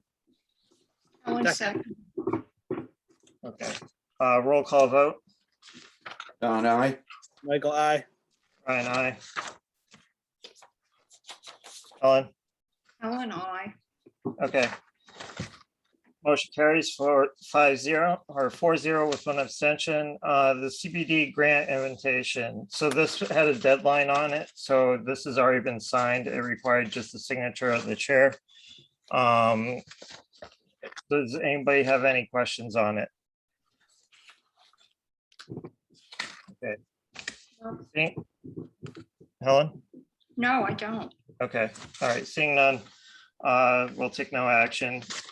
So on to Route 6 and Main Street. Wait, what about Nancy Chavetta? That was, So she's not available tonight. Oh. And so it will be on our next agenda. oh, Okay, sorry. it's all right. All right, so Route 6, wait. Ah, All right. yeah, that's where we are. No. Charlie, Oh, Corey, Corey, policy. maybe screen share it, please.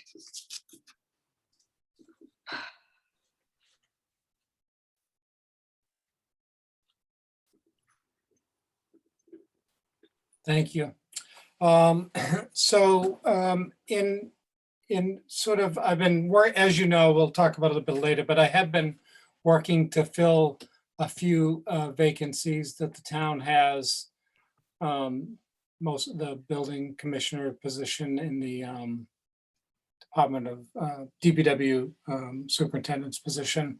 And one of the things that, I'll be doing as I finalize these selection processes is doing Corey background checks, reference checks. And when I was working on that, I wanted to make sure that, in this case, Rebecca Slick would be registered with the Mass Corey and Rebecca Eldridge as two authorized agents for the town to do background checks. And I while we have been using Corey checks for licensing issues, I wanted to make sure, there is a requirement under the regulatory scheme that the select board adopt this policy as a matter for practice. And I was unsure if it had actually been voted and adopted by the select board. So I wanted to ensure that we did. So I asked Ryan to add that to the agenda for tonight. Okay. So this is a question for Helen, I guess. Helen, would you still want us to follow the policy on policies for this? Okay. Good question. And I was about to ask it myself, but this is not, isn't this a statute, Charlie, that we should have approved that comes from the outside? It's not a policy that the select board has tailor-made for this town and is applying through our select board policies. Isn't it something which is out there beyond that body of, of Charlie, to answer the question. Yeah, yes, Helen, you are correct. This is required by Corey for us to be able to access their records. Yeah, so this is not a select board policy. This is like something else. And I have to say, Corey has come up in the past, most notably in my memory. Janet may remember more than this, but this is the first time I've heard about the select board needing to accept this. So thank you, Charlie, but my hair is kind of standing on end. The only time I ever heard about the Corey, requirements and scrutiny was when we were doing food truck regulations. Hard to remember that without a certain amount of pain. And I didn't even know what a Corey check was, right? So it's good if we have this. What's the process for getting Rebecca approved? Okay. Yep. So we have already made the preliminary application to the Commonwealth, and we're just waiting for approval, which I hope to have early next week. I got approval today. Oh, I was off today, so sorry. So I move to adopt the Corey policy as presented by the town administrator. Helen, second. Roll call vote, please. John, I. Janet, I. Brian, aye. Helen, hi, a question for Charlie. I want to be absolutely crystal clear. So Rebecca and Rebecca's certification, confirmation by the state doesn't need to be happen on this board too? It's just the state, Nope. right? Yep. Okay, Yeah, thank you. they will have an obligation to go through a training module that Mass Corey has, which is, I've done it in the past when I was in Brewster. And then, and I wanted to use those two folks because, they'll be here for a while. I won't be, so. Touch wood. Okay. Sorry, give me 1 second here. Thank you. Yep, okay, so there's a letter to send to Senator Markey for visiting the town of Wellfleet. I don't know if everybody received it or not, so Rebecca, if I could, can I share the screen? Yep, hang on 1 second. Carol Ridley drafted it. Yep. Go ahead. I think you should be able to now. There we go. Sure. Okay. Do you see it? Yeah. Okay. So this would be signed by the board and sent to Senator Markey, basically thanking him for visiting the town and the Herring River. I like it. I'm sorry. Okay. I like it. I put it on select board letterhead for you. Okay. Is there any discussion on this? Yeah, could we have it just signed by one of us? I So mean, that it goes out, you know, because people have been kind of sluggish about getting in there. Well, I'm always in there, so I'm the clerk. I'll sign it. Yeah, I'd like to have everyone sign it. yeah, I would too. Thank you letter to the senator. I mean, Okay, I Yeah. like that. It just I sometimes agree. they sit there for weeks. Okay, I move to approve to send the letter as drafted by Carol Ridley to send to Honorable Senator Markey. Helen second. Roll call vote, please. John, I. Michael, I. Brian, I. Helen, I. Okay, motion carries 4-0 with one abstention. Okay, Route 6 Main Street, Jill McLaughlin, please. And I'll stop sharing the screen. So we'll stop.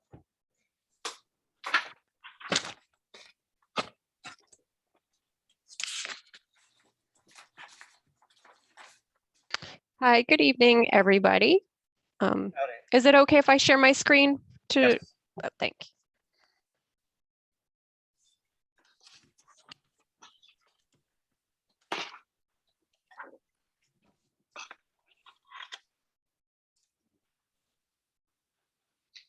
Okay, and before we start presenting, there's a couple of questions that I'd like answered first because it will help the discussion. Sure. So in terms of, we have the 25% design hearing coming up towards the middle of September. What is the ability to affect changes after the 25% design hearing? Yep, there's still an opportunity after the 25% design hearing to change the design. And with the 25% design public hearing, Mass DOT does collect comments. So at the hearing, they'll hand out, or they'll actually, it's online. So they will provide everybody with a link to either an online form or an online survey. I'm not quite sure the format that they're going to be doing, but that form will allow people to submit formal comments to Mass DOT. And then we work with Mass DOT to provide responses to each and every one of the comment letters we receive. Okay, and then when would any design changes resulting from the 25% design hearing be presented?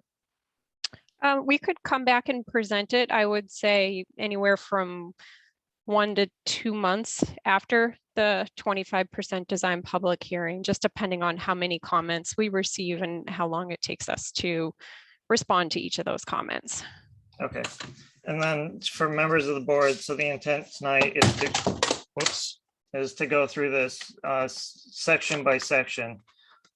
So because you know, for us, it's a fairly complicated project.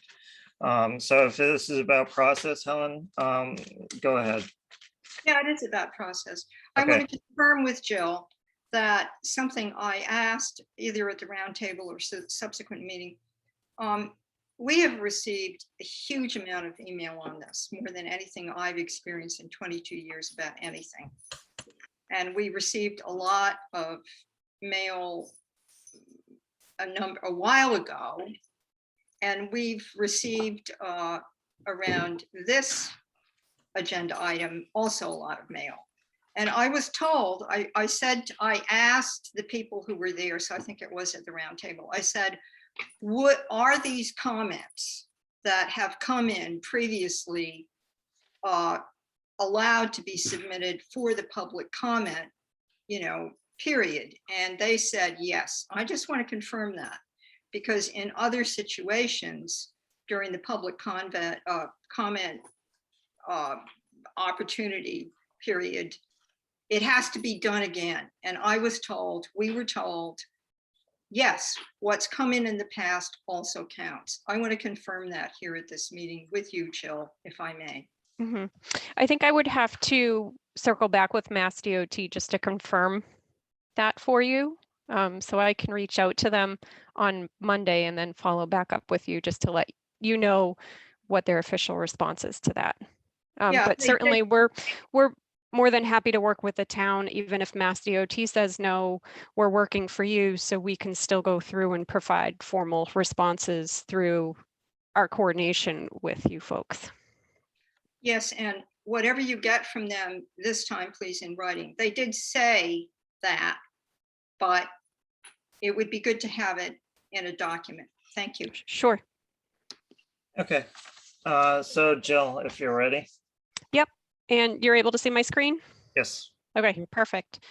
So thank you, everybody, for the opportunity for me to present where we are with the project right now and also the latest option for the Route 6 cross section. My plan for tonight was to just kind of give a higher level overview of the project and break it down into specific design components, as Ryan had mentioned earlier, with each of those components pausing for an opportunity to open it up for questions and comments from everyone on the call so that we can really analyze this per segment and get your thoughts and feedbacks about all of the different components of the design. So we'll look at what the roadway design is, and what I mean by that is just specific to what we're doing for vehicles within the road, for Route 6 and for Main Street. Then we'll look at bicycle and pedestrian accommodations for Route 6 and Main Street. I also have a couple of slides that show what the intersection configurations are to kind of piece the roadway and the bicycle and pedestrian components together to give everybody an idea of what that may look like. I'll provide a brief overview of the stormwater design, and then I can also go over what our planned next steps are after this meeting. So as everybody knows, this project really started, I want to say around 2014 is when we got involved because of the high crashes at the Route 6 and Main Street intersection. And one of the main objectives was to provide a left turn lane into the pharmacy. So looking at that intersection, this graphic shows all of the different environmental and sensitive resources that are in this area. And what we really need to be mindful of with the improvements that we're doing here is that we try to avoid, and if we can avoid, minimize as much as we can any impacts to these sensitive resources. So just to name a few that's shown on this graphic, we have the Duck Creek Marsh. We have outlined in yellow an area of critical environmental concern. We have a couple of cemeteries on the east side of Route 6, wetlands scattered throughout Hawes Pond, and there are also historic sites along Main Street. So looking at what our current design is for the roadway along Route 6, approaching the intersections, we have one lane in each direction that we're proposing to be 11 feet in width. At the intersections, we're widening to include an 11-foot left turn lane. And so that would be heading east on Route 6, there will be a left turn lane to Main Street. And heading west on Route 6 westbound, there will be a left turn lane into the pharmacy and then a left turn lane into Cahoon Hollow Road. Are there any questions or comments on the lane configurations for Route 6? Yes. Go ahead, John. Currently, as it stands, there is a left turn lane on eastbound 6 for Main Street. There is none for the westbound traffic going into the pharmacy. And of course, we have the confusing 2-lane situation approaching Cahoon Hollow Road, which it seems to me could be easily enough remedied by making the left of those 2 lanes left turn only for Cahoon Hollow Road. Or perhaps left turn into the Cahoon Hollow Road and the 2 businesses past it. Rather than what's happening now where people sometimes try to use one lane or the other as a passing lane. Mhm. As far as the westbound left turn lane into the pharmacy, this is a question I've had all along, ever since I became aware of this, is why this has given rise to such a complicated overall plan, when really what is necessary is a left turn lane and a left turn arrow, or I'm mindful of the fact that at one time when there was a doctor's office in there, there was simply a sign that said no left turn. Jill, So- for the purpose of answering the question. Yeah, sure. So I think a lot of what is also driving the changes at this intersection is that it is a high crash location, and it isn't just that left turn or the left turns from Route 6 westbound into the pharmacy. So there are other crashes, rear end crashes, side swipe crashes, and other turn movement crashes that we're seeing at this intersection. So as part of the improvements, when we're looking at making modifications to an intersection, we look at the intersection as a whole and perform a traffic analysis to see how that signal performs today, but also how that signal is going to perform in the future, assuming that there's going to be growth in the traffic volumes that are coming to an area. So what we found was that there's an expectation for there to be additional traffic that's coming to this area and additional queues, and it results in the need for us to adjust the timings on the approaches and to increase the turn lengths so that we can process more vehicles and get them through this intersection to try to reduce the congestion. So it's really, once you do that analysis and start to incorporate the other modifications that are required so that the signal works when we put in the new signal, but also works in the future if there is an increase in traffic to this area. And the other component of that is that when you're getting state funding on a project, there's a requirement for looking at the complete streets environment, and not only looking at providing modifications to improve transportation for vehicles, but also for all modes of travel, bicyclists, pedestrians, and transit. And so the footprint of the project becomes, what do we need to provide the adequate storage for turn lanes, and transitioning back to meet existing, those set your project limits, and then the bicycle and pedestrian accommodations parallel the roadway limits. Okay, John. Oh, is my hand still up? Yep. Oh, well, some of the questions that this has given rise to, I think probably are not appropriate for this section of the discussion, the bicycle lanes and so forth, or are they? No, we're going through this part by part so that we have That's an what I thought. organized conversation. So So yeah, Mike, I'll wait. So I can't remember, but the lanes are going to be narrowed slightly from what they currently are. Is that right? Jill? Correct. Yep, I think they're about 12 feet now, and we're okay. reducing them to 11. And then this will eliminate the third lane going towards Provincetown. I guess it's eastbound. Yep. And so there won't be, because part of the problem is when you are turning left from going into the pharmacy, is you people can't see that third lane of traffic, and that becomes people passing each other. So right. So I mean, largely, I don't have an issue with what's going on with this section. So I think this will be a benefit and reduce the issues that we're having, and clean up that intersection, this portion of it. okay, Helen.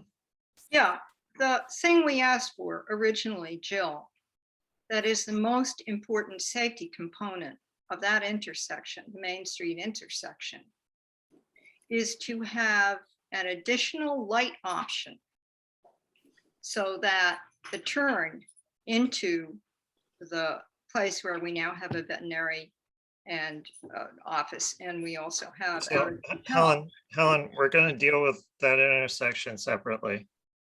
Okay, but I'm looking at what's circled here. And I found nowhere in the document any reference to that change of light option, which is the most important safety component there. Okay, Yeah. Left and only lane, right? Yes. With a light arrow? Yes. Yep. Yeah. Okay, so I don't have any issues with the roadway design for Route 6, so I would I move to support the proposed roadway design for Route 6 as presented by Stantec. can I make sure I know what I'm voting on, Ryan? Forgive me. So we're not talking at all about the breakdown lanes or anything else. We're just talking about the lanes where the cars are going. Is that Yes. correct? Green. Thank you. And the Yeah. light at some other point? Through you to Jill? Is there a second on the motion first? I'll second it. Okay, Quick discussion, Ryan? yep. I just, I'm not sure. So are we voting to approve this? To approve this Nope. section of the design for Stantec? What, I just am a little confused. To didn't realize we were support. To support it? Support. Okay. Yeah, that's just this section that's printed on the screen right now. Yes. Okay. Yeah, Okay, Helen, So I just wanted to confirm that we would discuss the light later. Is that correct? yes. Through you, It's Jill? on the agenda, Helen. I'm not seeing it. Okay, so roll call vote, please. John, I. Michael, I. Brian, I. Helen, I. Okay. All right, moving on, Jill. Okay, great. So the next roadway cross section will be for the Main Street design. So coming from the west, or sorry, yeah, I guess coming from the west, traveling east along Main Street, we will have one lane in each direction, and the travel lane widths will be 11 feet. And as you approach the intersection, we widen out so that we're providing a right turn lane from Main Street to Route 6 westbound and a through left turn lane for traffic either going across to the pharmacy or taking a left to continue on to Route 6 eastbound. Mike, is your hand up? No, not yet. Okay. Helen, Yeah, sorry. It's unclear to me. So these widths are not at the moment showing us the breakdown shared bike lane on yeah, either side. we're dealing with the, Just where the cars go. yes. And I'm going to be confirming that every time. Okay. Thank you. If you are, I'm gonna, yeah. Okay. Thank you. Okay, do you have any comments specific to this? Yeah, I'm really worried, but never mind. Keep going. Okay, John, Yeah, just for clarification, isn't that the current lane configuration coming out Main Street onto westbound 6? We currently have a right turn lane and a lane going straight ahead or left. Is that correct, or is? Yes, correct. Okay, so that would stay. Yep. Okay, thank you. and what's the widths of the current lanes? Or I think they're about 12 feet Okay. on So Main they- Street. So they would be narrower? Yes. Any particular reason? It helps control speeds. The other component that we'll get into in a couple of slides is that there's limited shoulder width on Main Street. out there now too. So we'll also be incorporating a shoulder along Main Street. So such that our curb to curb width of the roadway will be wider than what's out there today. Okay, Mike? So the lane going straight or left, that'll all be addressed in the new light configuration. So that's one of the issues right now, is crossing across with the way the lights are right now. So that will be addressed in that. Yep. Okay, any other questions by the members of the board? Or public? All right, I move to support the Main Street roadway design as presented by Stantec. Second, Okay, roll call vote, please. Janet, I. John, I. Michael, I. Brian, I. Helen? She's not on. Yeah, I don't know where she went. Aye. Helen, I. Okay, motion carries 5-0. Okay. Go ahead, Jill. Okay, now the fun part. So back in June of this year, we had a roundtable meeting with the town and Mass DOT, at which time we discussed option 1 that's shown on the top right of the graphic. And what Mass DOT is presenting with this alternative is that we're adding buffered bike lanes on Route 6.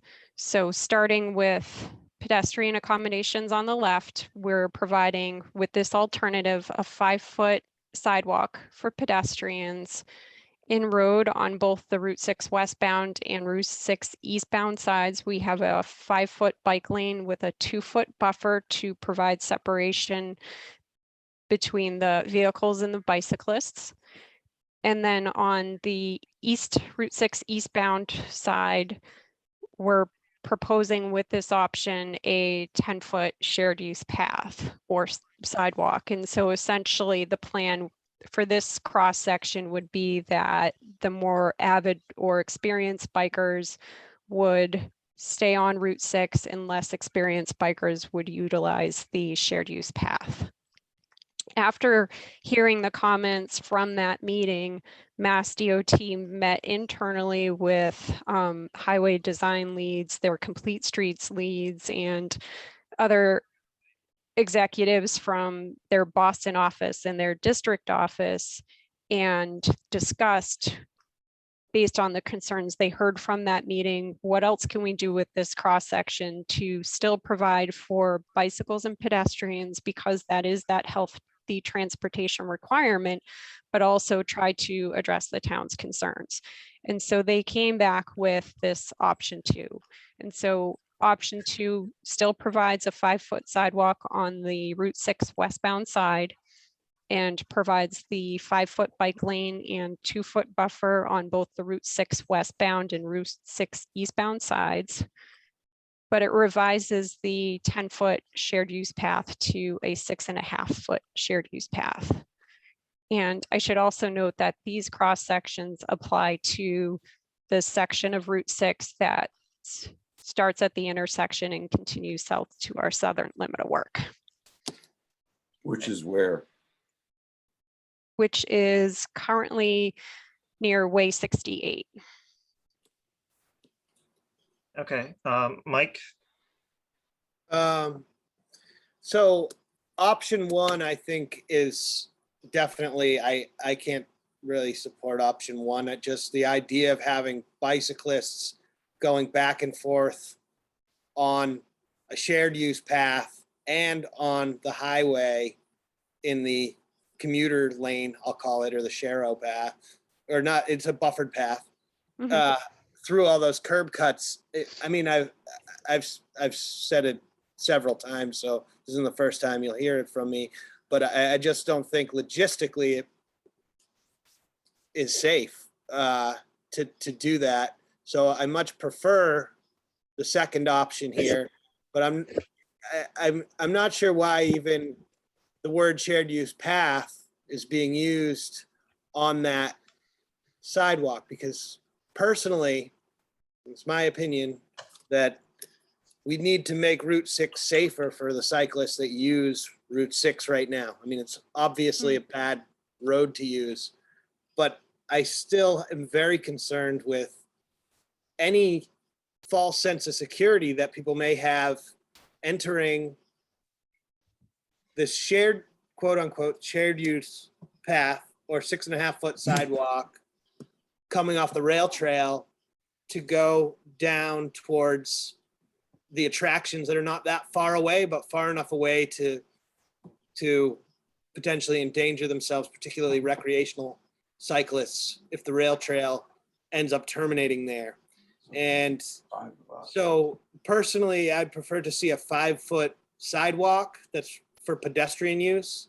And then that buffered path, you know, moved in another 1.5 feet to provide more space between the vehicles and the bicyclists that are currently using it, and not, and really trying to discourage recreational users from accessing that stretch of Route 6.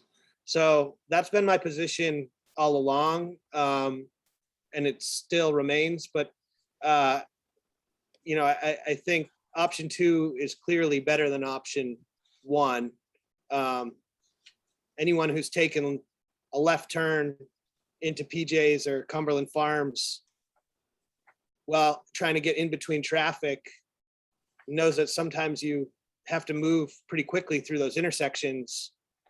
You might not see the layer of 3 pedestrians and cyclists going in opposite directions at the time you're doing that. So I think it's really a problem even calling it a shared use path or creating that space for people to have a false sense of security that, you know, they might be entering some designed space that's safe for them to go through all those curb cuts.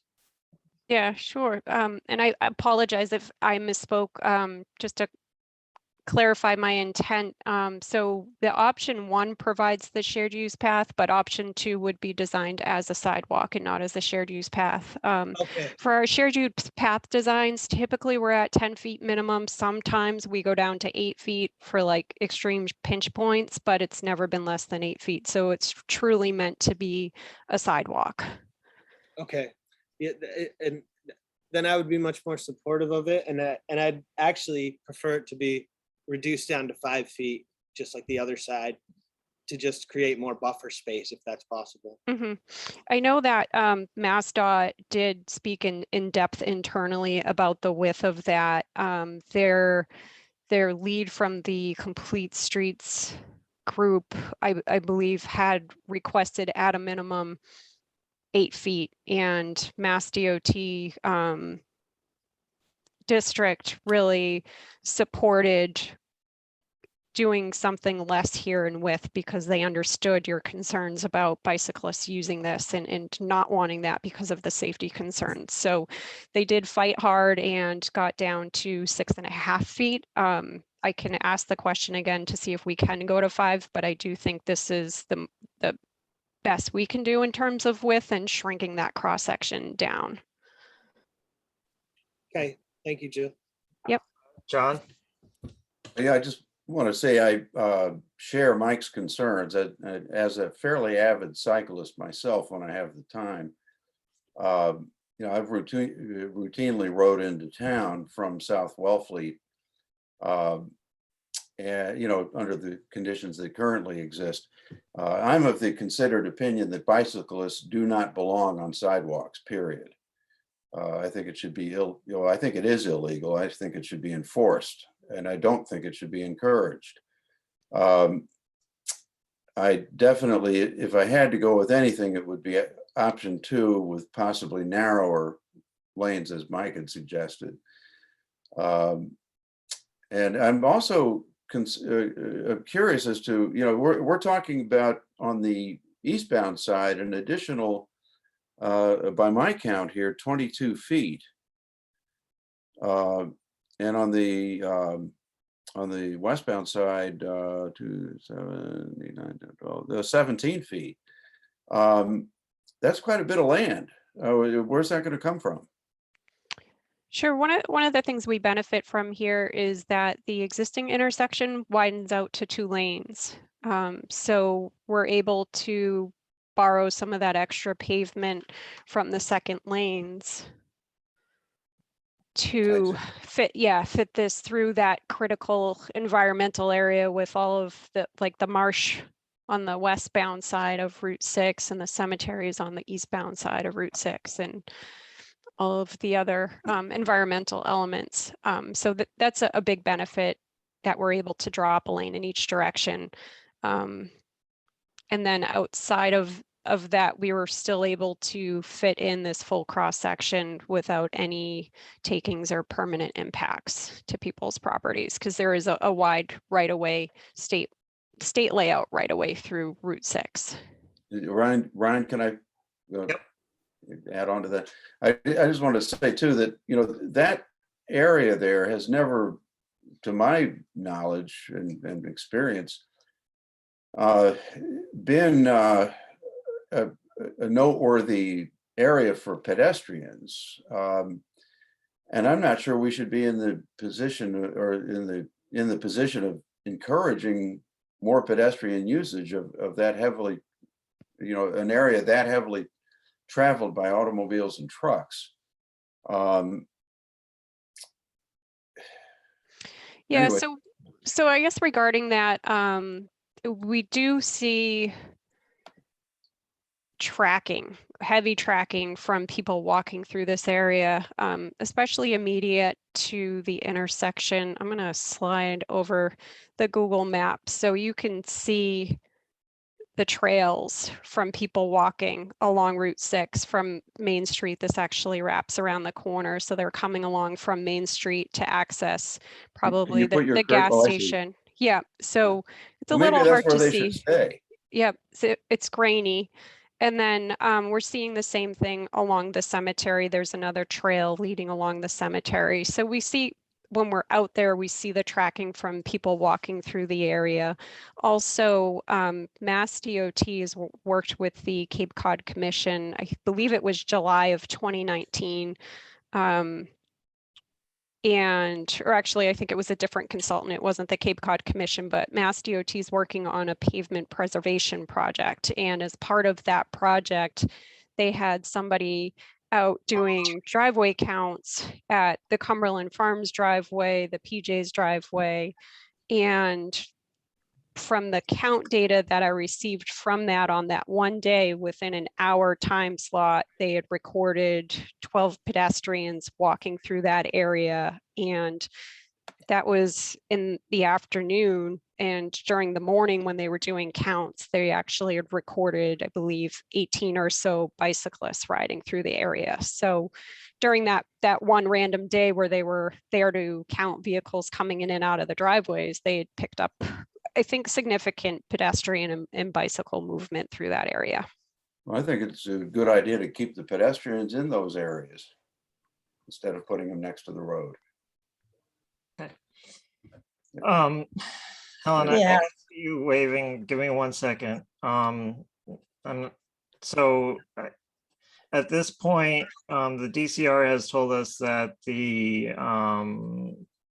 that a further rail trail extension is not within their 5-year capital improvement plan.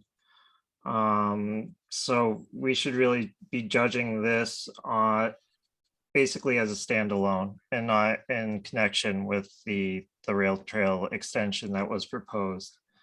Would that be a fair assessment, Jill? Yes. Okay. All right. And then Helen?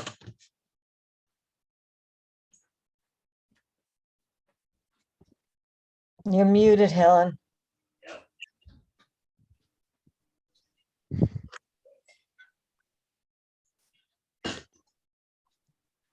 Hang on, I gotta unmute her, but I gotta go down the list because I don't have a screen. Hold on.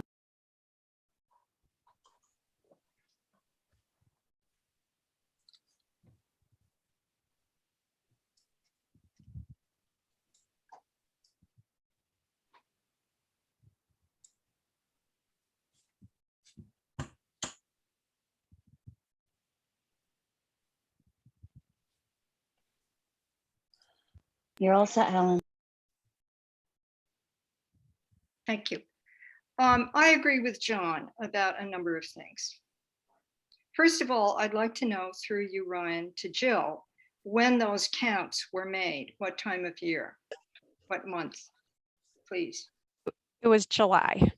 Okay, so what the rest of us know, and at this point you may too, is there is very little foot traffic or even bicycle traffic for most of the year. That's the first thing I want to say. And as a sometime pedestrian, I think those little paths work very well for people. The second thing is neither one of those options suit me, particularly not option one. Shared use is just an invitation to even more accidents in that area of different sorts. And the thing I'm the most puzzled by is why, when repeatedly we have asked the DOT to have something much simpler for this very limited space, really, this dangerous zone, which doesn't go all the way to the Siemens Bank and certainly doesn't start at Amsler's, ex-Amsler's property. We have asked for very specific things, and one of them was the 2 lanes and the new light, and to have breakdown Cheryl lanes as we have for the whole length of Route 6, wide enough with at curb cuts those stitched lines, the broken white lines, and to have every single inch of that whole area, both sides, be flat with whatever goes to the side so that bicyclists and pedestrians can safely step off. For a bicyclist to cycle next to a curb stone that is at right angles is extremely dangerous. And I'm not really fond of walking on sidewalks for my own safety. I prefer what's on most of Route 6, and I think we can have it there. It really should be much simpler, and much less money should have been spent on it. And some of these ideas might be appropriate in urban settings, but frankly, not here. Thank you. Jill, can you answer the question she had nestled in her comments? Sure. I do want to note that on Route 6, we're proposing berm, so it's not going to be the straight vertical granite. So it will provide an opportunity for a bicyclist to ride up onto it if they need to. And the bicycle and pedestrian accommodations are a requirement that are part of using state funding because of their healthy transportation directive. They really want to provide accommodations for all users, and it's not specific to somebody on a bike or somebody walking along, but it's also for people who are pushing a stroller or in a wheelchair or have balance issues and can't walk on uneven surfaces. And so that's really the benefit of providing a formal sidewalk, is that they'll have a level flat area where they can safely walk. Whereas the goat paths or worn paths that are out there today, they would not be able to move along those. Okay, Mike? Yeah, I just want to say that sidewalks are a major benefit, particularly to people who are walking from one place to another. And there are a lot of houses around that area where people may, walk like over to the mobile or something like that if they were on a sidewalk. I don't know when the last time you guys were on the side of the road over there between Wellfleet Mobile and Pine Point Road and that other abandoned area. It doesn't feel safe to be in that area on foot. And I see people walking there almost every day on a regular basis. There's people walking that stretch of road. And, we have a lot of summer visitors. I don't understand the reasoning that like most of the year there's not that many pedestrians, so we shouldn't have sidewalks for when there are that many pedestrians, because we certainly have a lot of people here right now. And, you know, I don't think we should be relegating people who are walking to using poison ivy covered goat paths, you know, to get through between, I'm serious, to get from like Cumberland Farms over to PJ's, because that's basically what the current conditions are. So I think that it's a real benefit to add sidewalks to this whole situation. You know, I'm in favor of people walking instead of driving short distances and making that a safe thing to do. So. Okay, Janet? So I'm aware that I'm probably the only one on the board that fully supports the state in this plan. I think Ryan and I were the only two people at the One Cape Summit this last week, and they really stressed climate change. And one of the reasons the state has mandated better bike paths, not bike trails, but bike paths alongside the road with walking paths is because we need mitigation of climate change. And one of the best ways to do that is to get cars off the road and encourage walking and bike riding. And that was really stressed a lot in this summit. The other thing is, I don't know how often you guys drive along Route 6 or how often Helen actually walks along Route 6, but especially with the growth of our town, there are people walking 5 abreast on Route 6. There's people don't understand that it is a still a rural highway, you know, a rural roadway. There are bicyclists all the time. At night, if you drive at all when it's dark, especially after the restaurants close and there are workers biking home, there's no delineation. They're on the shoulder, but you don't see them until you're right on them. And there's a saying in legal terms that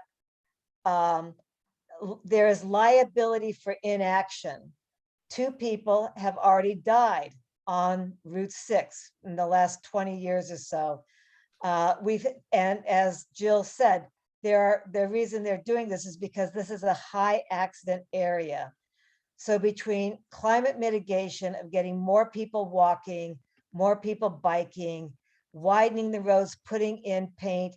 Yes, Helen, I know you said it'll make it look more urban, but we are getting more urban. You know, I don't like it either, but we have to do something to be safe.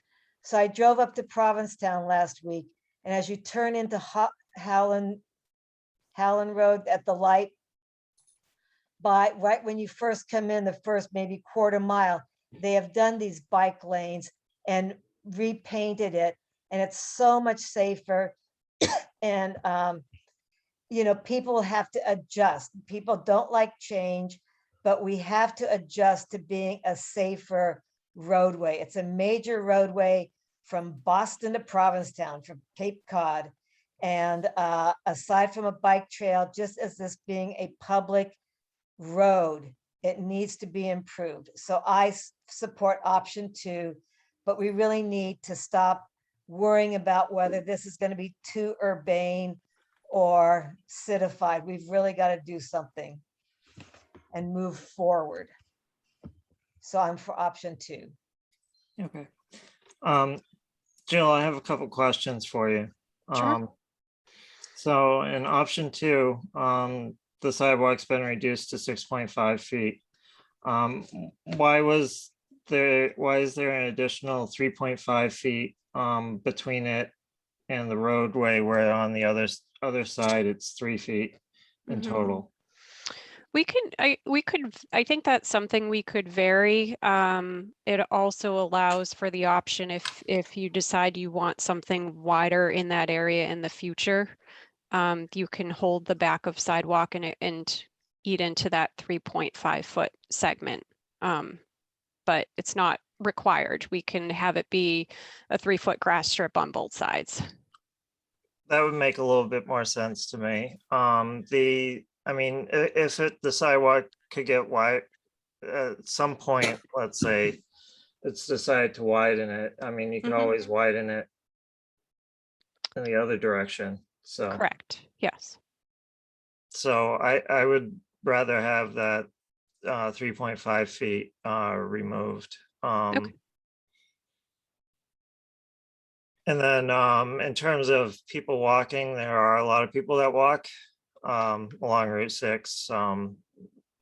I see them all the time. Sometimes, a lot of times I'll see them carrying a case of water from Cumbies or something along those lines. I mean, a lot of people are walking and a lot of people are riding their bikes.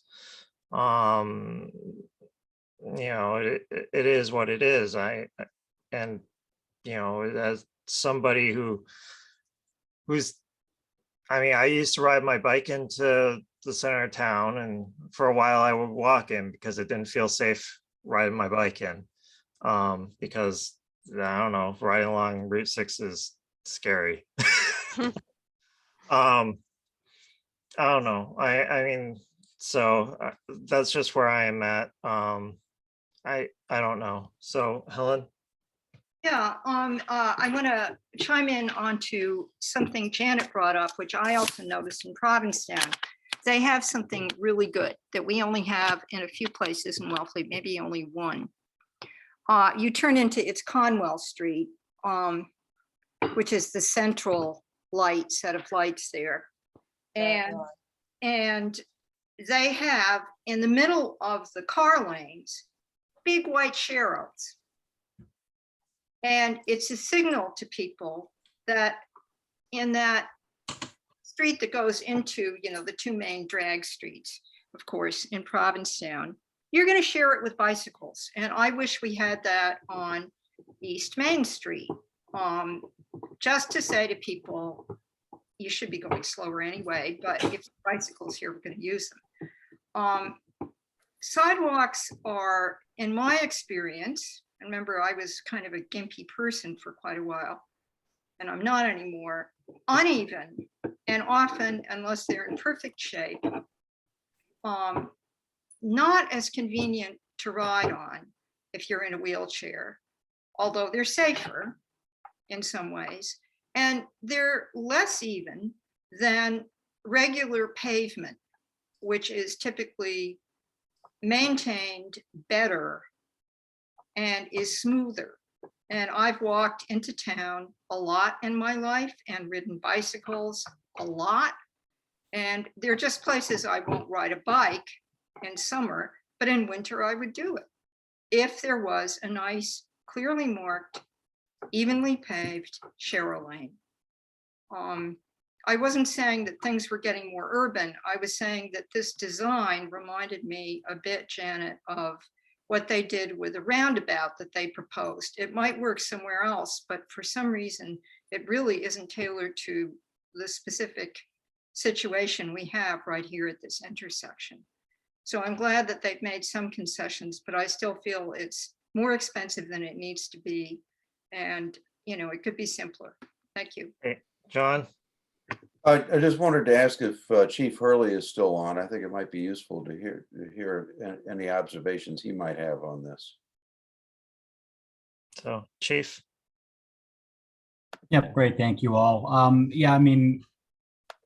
2014, Chief Facette was intently involved with the project. I've come in on the tail end of 2019, but really some of the options the board and the community are discussing, I think is a community level decision. At a bottom line, something needs to be done with this intersection.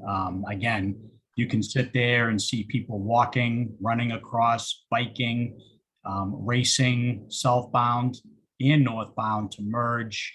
It's really, in today's day and age, a very poorly designed area, and a very poorly traveled area. And I just think that we need to, hopefully as a community, get on board with one of these options and get the project moving forward, in all honesty.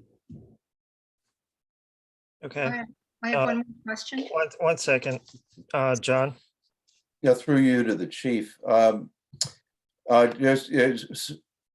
question, I guess, was more specific to your observations on the issue of bicyclists and pedestrians in this area. There are other questions regarding bicyclists, which are probably better off asking outside of the meeting, but having to do with enforcement. But for the purposes of this, what are your feelings about, the need for sidewalks as opposed to maintain, maybe perhaps sprucing up the walking paths that people are using now, and the utility of bike lanes, or whether or not they provide a false sense of security? Again, I mean, like I was stating before, I mean, right now, all of these things are happening out there. Those, well worn out paths are used by people, but I mean, I see people running across the roadway from PJ's to the westbound side. I see it going the other way. I mean, again, you can drive through there. Again, it's not just the summer season. We got the off-season shoulders. We have, helping the restaurants at night that are on these roadways. And I just think we need a safe place both for bicyclists and pedestrians, because you're not going to prevent them from the area. You're not going to stop them from being in the area. So I really think that we just need to, get on board and try to come up with a plan that works for the town and safely gets both motorists, pedestrians, and bicyclists through this area safely.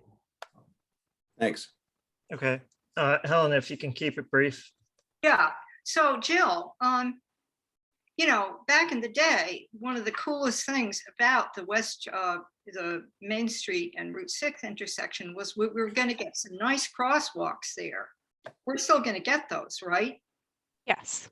Okay, clearly marked, because that was something that was brought up initially as a real safety problem. Thank you. Yep. Okay, Mike. Just want to bring it home to the fact that we need to have the complete streets to get the federal funding and state funding for this, and that requires sidewalks. So I'm not sure why we're talking about, unless we want to pay for this as a town, which would raise everybody's property taxes quite a bit, having sidewalks that are flush, or whatever you want to call them, flush with the pavement. I mean, the entire center of town has sidewalks. No, it doesn't. I'm not sure.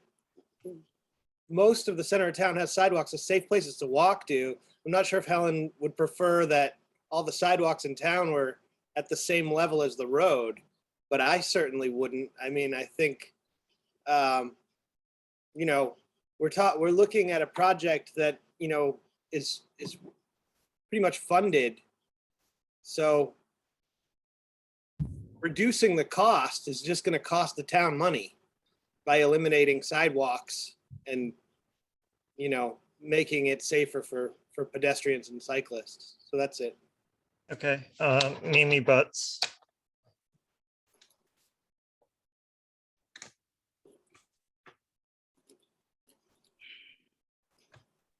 No one here has can you hear me? Yes. Okay. No one here has really addressed what kind of effect this is going to have on the businesses that are there. But some of the businesses have been there 50 years. And, looking at the alternatives, you're adding basically on the side of the road, on the ocean side of the road, you're adding 22 feet that more to get to where you need to turn. And then in that distance, you have to deal with pedestrian traffic, you have to deal with bicycle traffic before you even get to vehicular traffic. I really think that someone should give some thought to the effect this is having or will have on businesses. I do agree with Ryan that 3.5 feet of grass should be taken out. That would make it a little more equal to the other side of the road. I also wonder who is taking care of this grass, just as a point of question. Somehow I think that when you have all these considerations, the fact that there are curb cuts and are businesses there should be taken into account. Okay. John, if you can keep it brief. Yeah, I'll keep it brief. Just this is to something Michael raised, and I through you to Jill. Am I correct in understanding what you outlined earlier, that the sidewalks proposed on Route 6 would be bermed? Not exactly flush, as you know, in town. Yes, there is a raised curb, but then again, we don't have cars going 50 miles an hour, with bicycles possibly needing to get out of the way in a hurry. Whereas on the highway, we do, and having bermed sidewalks would sort of provide an avenue of escape if necessary. Is that the idea? Yes. Okay, all right, thank you.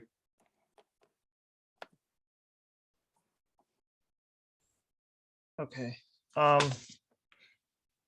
Does anybody care to advance motion? Ryan? Yep. I think I'd kind of like personally this to go to the public hearing and then for us to comment on it. I'd like to hear what the public has to say before we take a vote. But I think I would like to take a vote in the negative to not support option 1. Yes. Okay. So would you care to make the motion? I move that the select board not support option 1, the current alternatives. Helen second. Okay. Roll call vote, please. Janet, I. John, I. Brian, I. Michael, I. Helen, I. Okay. Ryan? Moving on, Helen. Yeah, no, excuse me. Sorry, Ryan. The issue about the light has not been addressed. We're getting that. Aren't we done? We have more. Oh. There's more? You're dragging this out, Helen, by objecting every, yeah. Yeah. Okay, Jill, if you may. Sure. Okay, so now the next couple of slides here are for the section of Route 6 north of Main Street. And so for that section, the alternative presented at the round table meeting in June of 2021 was no sidewalk on the Route 6 westbound side, the continuation of the bike lane and buffer on both Route 6 westbound and eastbound, and the 10-foot shared use path on the eastbound side of Route 6. Yeah. So option 2 for that, everything is similar, except that with this option, similar to the limit south of Main Street, we would carry a 6.5-foot sidewalk instead of a 10-foot shared use path. Okay. And that same adjustment can be made where we get rid of that 3.5-foot additional space. Okay, so I would advance the same motion Mike made earlier. I move that the select board not support option 1. Helen second. Okay, roll call vote, please. Janet, I. John, I. Michael, I. Ryan, I. Didn't we already? Helen, I. Okay, moving on. Yep. So now looking at Main Street for bicycle accommodation along Main Street, our 25% design submission proposed 5-foot bike lanes for bicyclists, keeping them in the road. And then on the northern side of Main Street, we would provide a 5-foot sidewalk.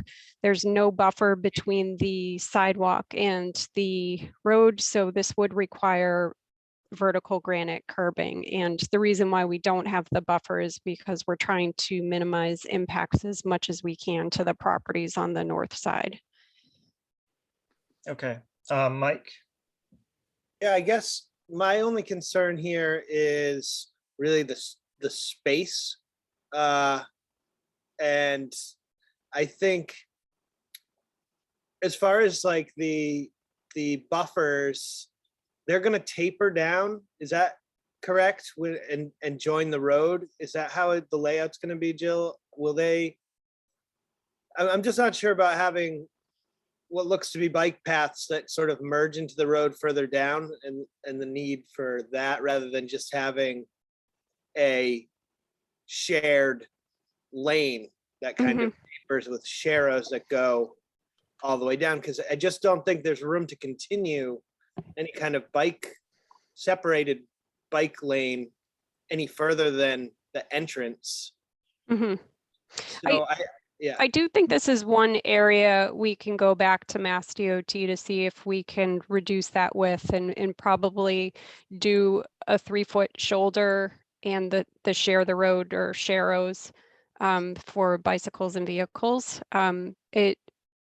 It would require a design exception, so that would be something that we would have to get approval from Mass DOT on, but it's certainly something I can present to them and see if that is something that they would consider. And so that would reduce this 5 foot to 3 feet on both sides. So it would save a total of 4 feet from this cross section width. I do know, sorry, if that's, can I follow up, Brian? I do know there are some trees that kind of border right on the edge and you know, some areas of property where the turnouts might be impacted if it goes the full 5 feet. I know I spoke with with Jay Norton from the DPW, and the trees are all like most of the trees are not going to be affected, but there are some that are right on the edge of that 5 foot section. So that 4 additional feet would probably make a difference in maintaining the integrity of the root structure of those trees on those properties there. Okay, Helen? Yeah, I completely agree with Mike. First of all, about the trees, every tree counts now when it's anywhere near asphalt. And we have to think like this more and more. The second thing is, if the DOT has problems with giving us an exception here, remind them how well it works on Conwell Street, which was probably an exception they gave. Or maybe the town of Provincetown did it. But in any case, it supports bicycle use and it signals to users that they have to share it. And that works really very well, generally, in my driving experience. Sure. Thank you. Okay, John? Yeah, I agree with Mike. This is probably the part of the project that, at least one of 2 parts of the project that I have the most problem with. The effect, for one thing, the encroachment on the properties on the north side of East Main.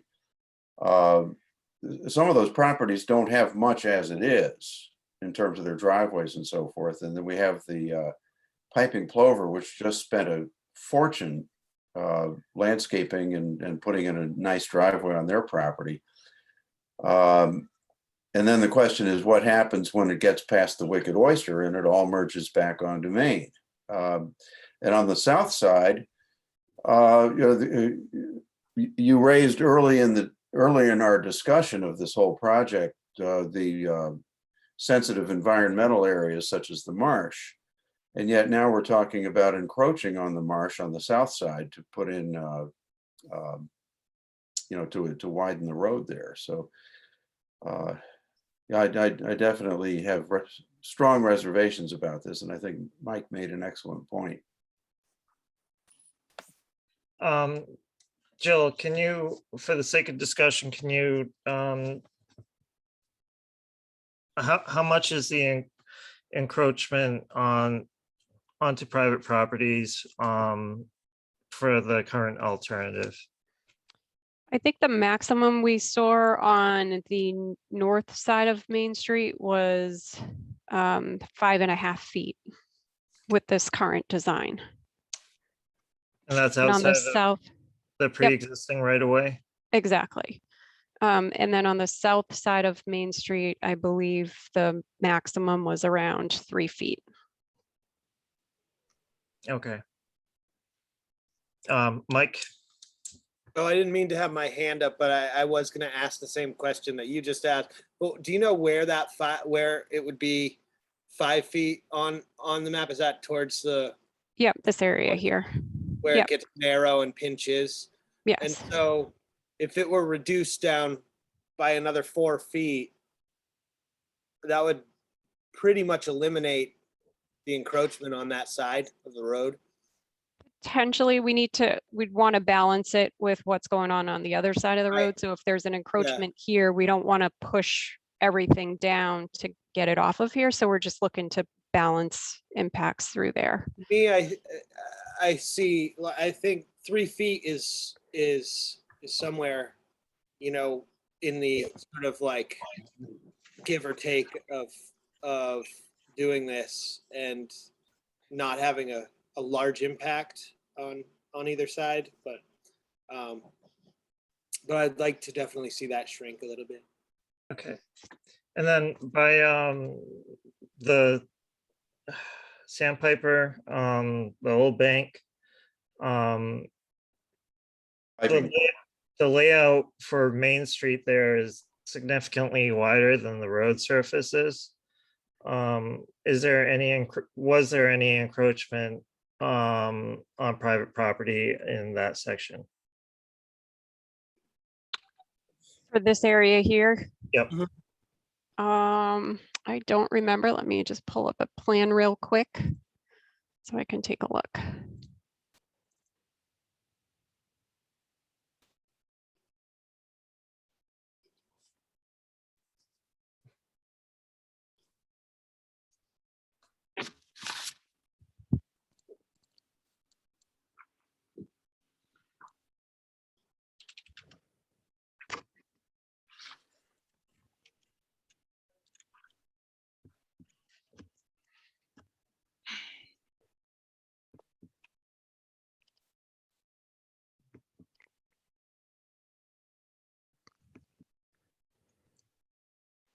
So it does look like, so over in this area here,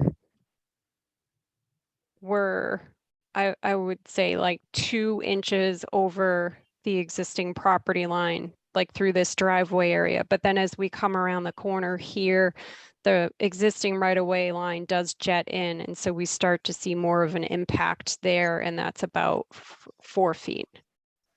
Okay. All right. Mike, is your hand up again? Oh, sorry. Okay.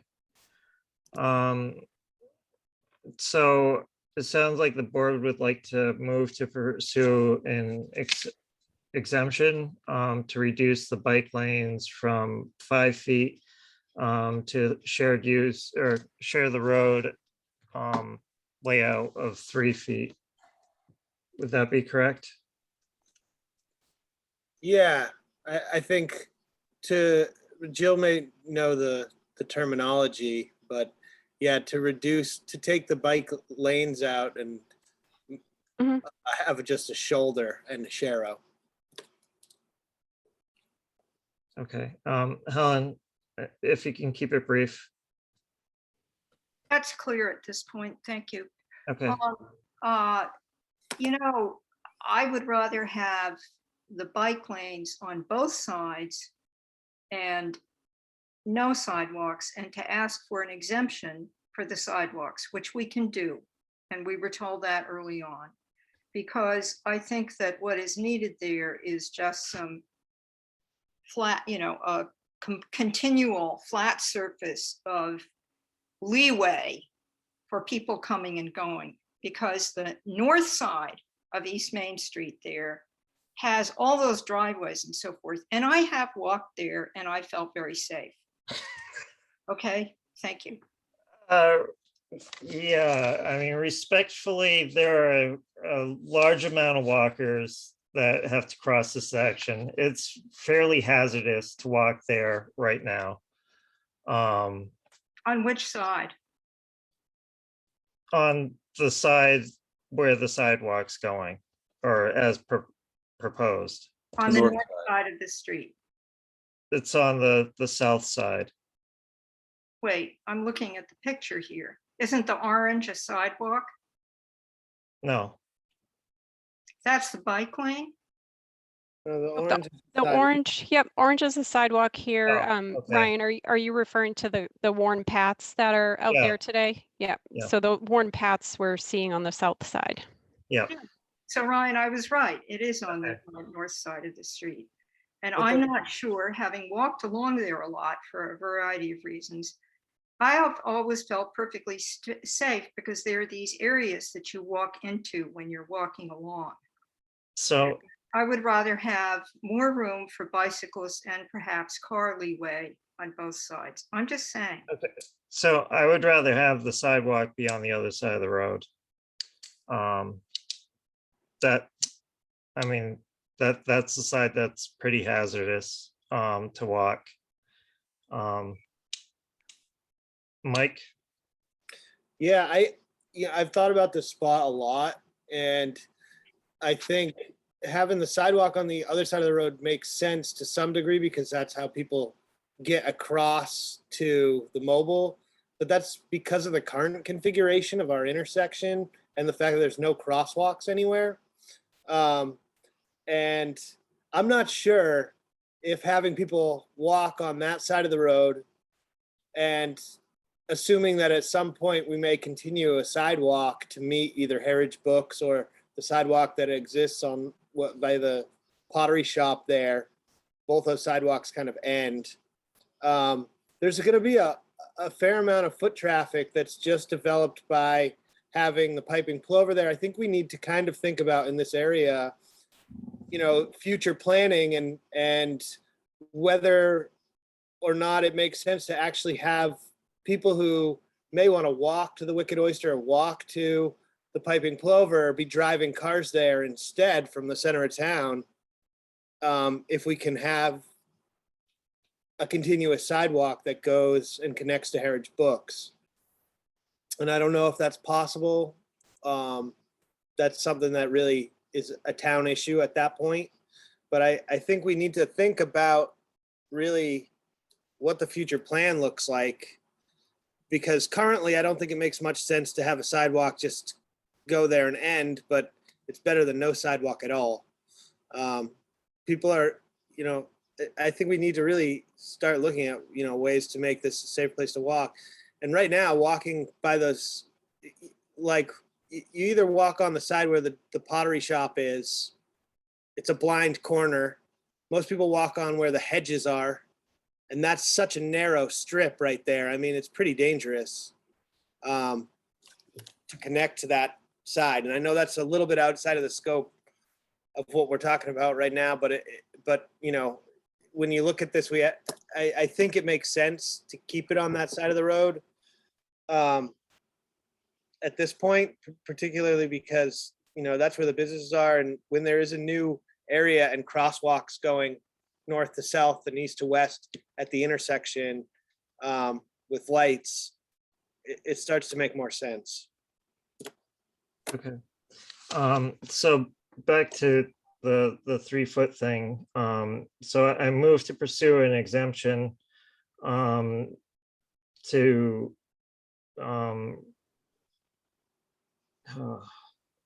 move to pursue an exemption for a share the road shadowing with a 3-foot shoulder in the place of the 5-foot bike lanes on Main Street and Route 6 or Main Street. Ellen, second. Okay, can I have a roll call vote? Michael, aye. John, I. Ryan, I. Ellen, I. Janet? Okay, motion carries 4-0 with 1 abstention. Jill? Great, thank you. I think we'll just move on from that.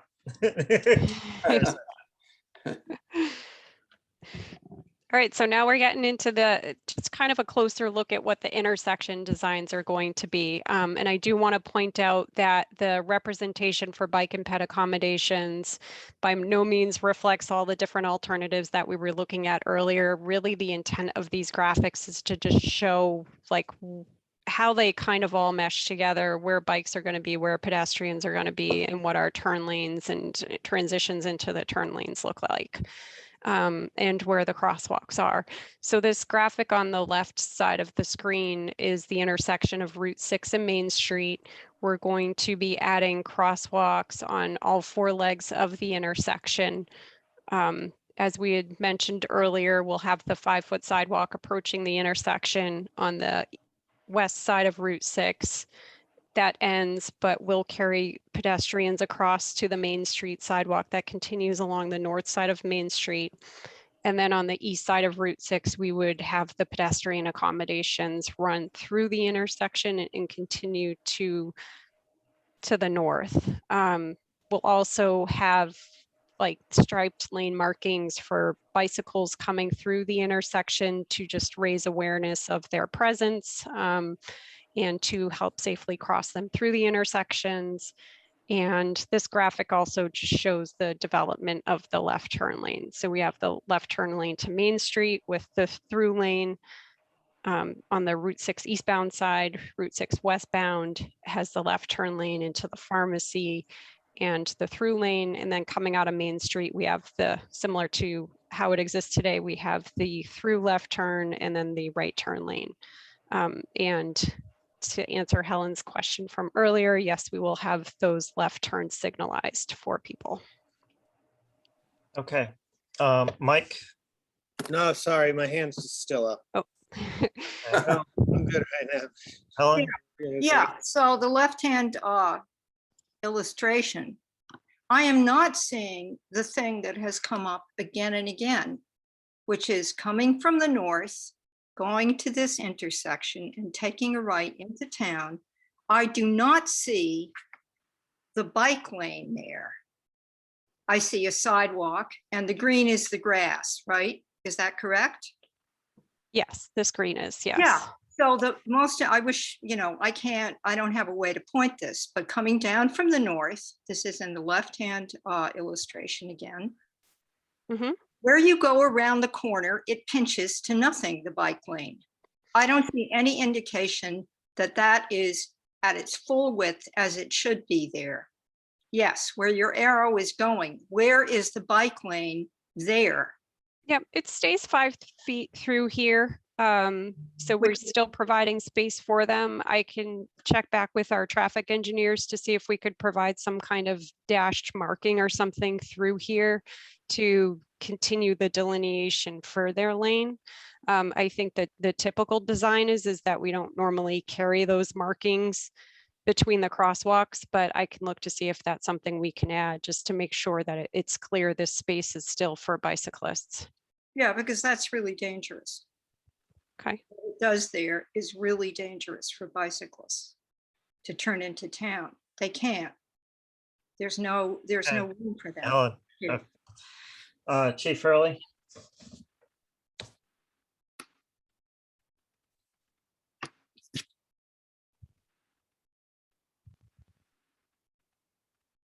You're good.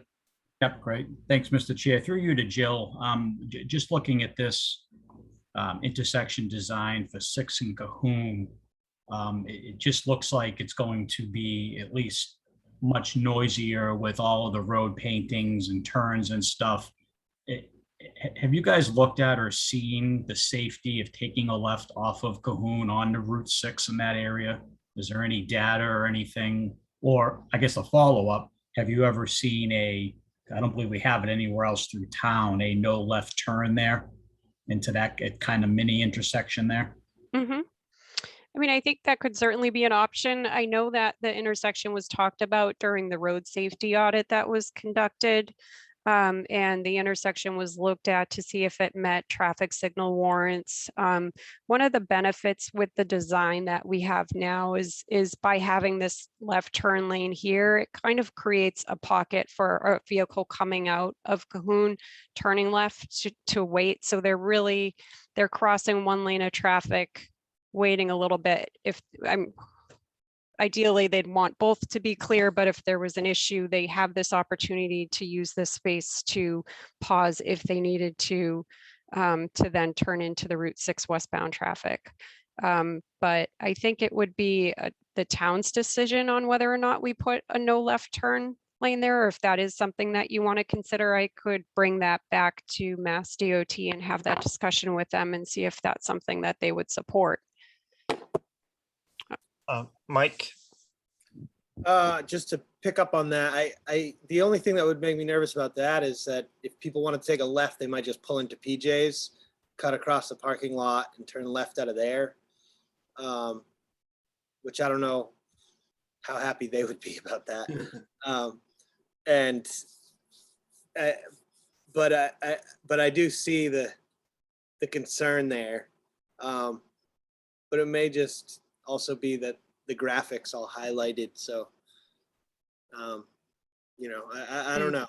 I don't know. But the first thing that came to my mind was that if I wanted to take a left turn, I would just cut through PJ's parking lot to legally do it. And I guess one of the concerns I kind of had was how the curb cuts are being addressed by the whole highway redesign. If they're going to all remain in the same spot, or any of them going to be narrowed, are we having the same curb cuts, the same number of curb cuts per business, or I'm not quite clear on that. Yeah, so we did have a meeting with the PJ's owner just to kind of talk about that property to see if we could do anything with the driveways because of this driveway in particular, its proximity to Cocoon Hollow Road, and knowing how busy this intersection can be. One of the modifications we talked about making was kind of closing up this driveway a little bit to make this more like I believe it was a one-way. Unfortunately, I can't remember the direction, but we were going to make it more of a one-way entrance to try to restrict flows through this driveway here. The reason why we needed to keep both driveways is just to allow trailers to be able to come through and to exit the parking lot. If we weren't dealing with those larger vehicles, we could consolidate the two driveways into one driveway. But then by doing that, making those driveway modifications, we no longer allow people with trailers to come in and exit this lot. So we didn't want to impact their business by closing one of the driveways. And just to follow up, there always used to be a no left turn sign from the mobile until somebody crashed right there and ran it over. And that, you know, there's no other place to turn around than that parking lot when you're going, if you want to go northbound out of the mobile station, the mobile gas station, and you can't take a left turn there. I don't know what the status is going to be on that situation once this is done, if you'll be able to turn left out of that mobile. There's no sign anymore, so everybody kind of did it anyways most of the year. But in the summer, a lot of times I have a trailer on a pretty big truck, and I have to turn right, go to the PJ's lot or Cumbies, and then swing around and get back out and go the other direction. So I'm just wondering if that's addressed at all. Yeah, I guess I'll have to look into that left turn or no left turn sign. I am not There's sure. no sign there anymore. Yeah. But it's a complicated exit from that into traffic, and only on one end can you physically actually turn left and go northbound, towards Truro, around that median. Yep.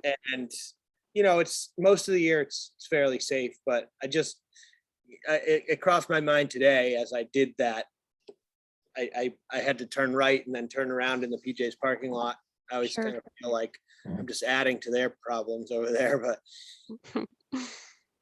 Okay, yeah, I can certainly look into that. And I guess one of the benefits with our design is that if lefts are allowed out of that driveway, you're now only crossing one lane of traffic in each direction instead of the two that are out there today. Yeah, that will be better.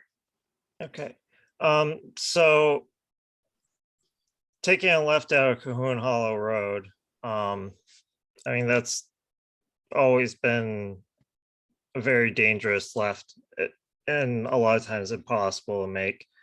I am concerned, like, I do like the dedicated turning lane off the highway into Cahoon Hollow Road. That's definitely an improvement from what's there currently. Because I mean, it's a bit of a mess currently. One of my concerns there, though, would be that we would have a similar thing as what's currently happening for cars, similar to what's happening with the pharmacy, where basically cars are getting obscured by the stacked traffic. So if somebody's making a left out of Cahoon Hollow Road and there's few cars or a truck waiting to go left into Cahoon Hollow Road, they might not necessarily have a good line of sight on traffic on the other side of those cars, and that they could potentially pull out, you know, basically right into traffic moving at speed, causing, you know, yeah, that would cause a pretty serious, you know, collision, if that makes sense. Yep. Yeah. So you're saying somebody coming out here, vehicles stacked in this lane will block their sight distance. Yep.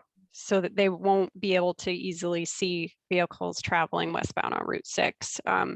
You know, I know myself, when I've run into situations like that, I tend to use this refuge area to just kind of pause and reevaluate what the traffic's doing before I continue through. So if I know it's safe and the eastbound direction's clear, I'll come out and then pause at a point where I can see if anyone's coming from the westbound direction before continuing to make the turn. Yeah, I don't know. I mean, that's still counting on every driver to do that, and you know, a lot of them won't, just because, you know, we might necessarily think to do that. Not everybody's going to do that. So, Helen? Yeah, let's keep this intersection as simple as possible. Having prohibited turns, which we do have because of the cement island out of the mobile, that's impossible. It's dangerous, and I'm glad it's going to go away. But we have one other situation like that, at least, School Street, Long Pond Road, where it comes out on East Main Street. Supposedly you're not supposed to take a left there. I forget. Nobody pays attention to it. And what people do is they do it carefully. This intersection is never going to feel easy and safe, particularly in the summer. That's just the way it is. Let's not pretend that there's anything that's going to make it not difficult and dangerous. Let's just keep it as simple as possible, and putting it to just 2 lanes with a yellow stripe place to turn off of, I think we'll do a better job of that. Because right now we all know what we've got. And by the way, I turn in and out of Cahoon Hollow Road almost every day because I go swimming in Long Pond. So I've really thought about it too. Thank you. Great Pond? Great Pond, yeah. Ah, Great Pond. Okay. So does anybody have any objections to the Main Street Route 6 intersection itself? No. Okay. As drawn? Yeah, as drawn. Not excluding the excluding the bike and the pedestrian stuff that hasn't been adjusted. Yes. Yep. No, I don't have objections.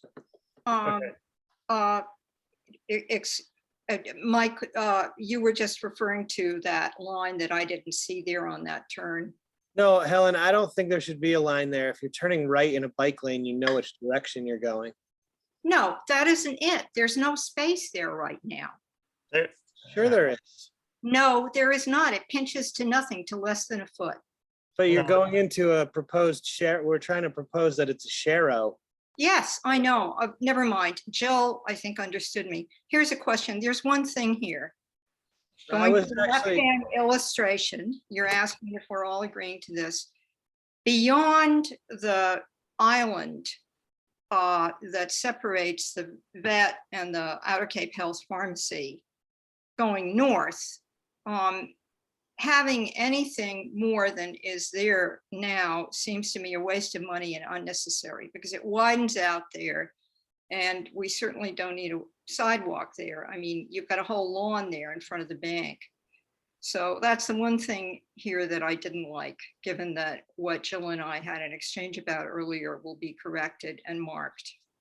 Thank you. Okay. So I moved to support the Route 6 Main Street intersection design. For vehicular traffic? For vehicle, yeah. I'll second. Okay, can I have a roll call vote, please? Janet, I. John, I. Michael, I. Ryan, I. I'm going to abstain because I felt there should have been language in the motion that referred to the kind of adjustments we were referring to. Thank you. Okay. All right, does anybody want to make a motion on Cahoon Hollow? I'll make a motion. Okay, I move that we vote to accept the, not accept. to support, Yep, to support the design as portrayed here of the Route 6 and Cahoon Hollow Road intersection. Second, okay, can I have a roll call vote? Janet, I. John, I.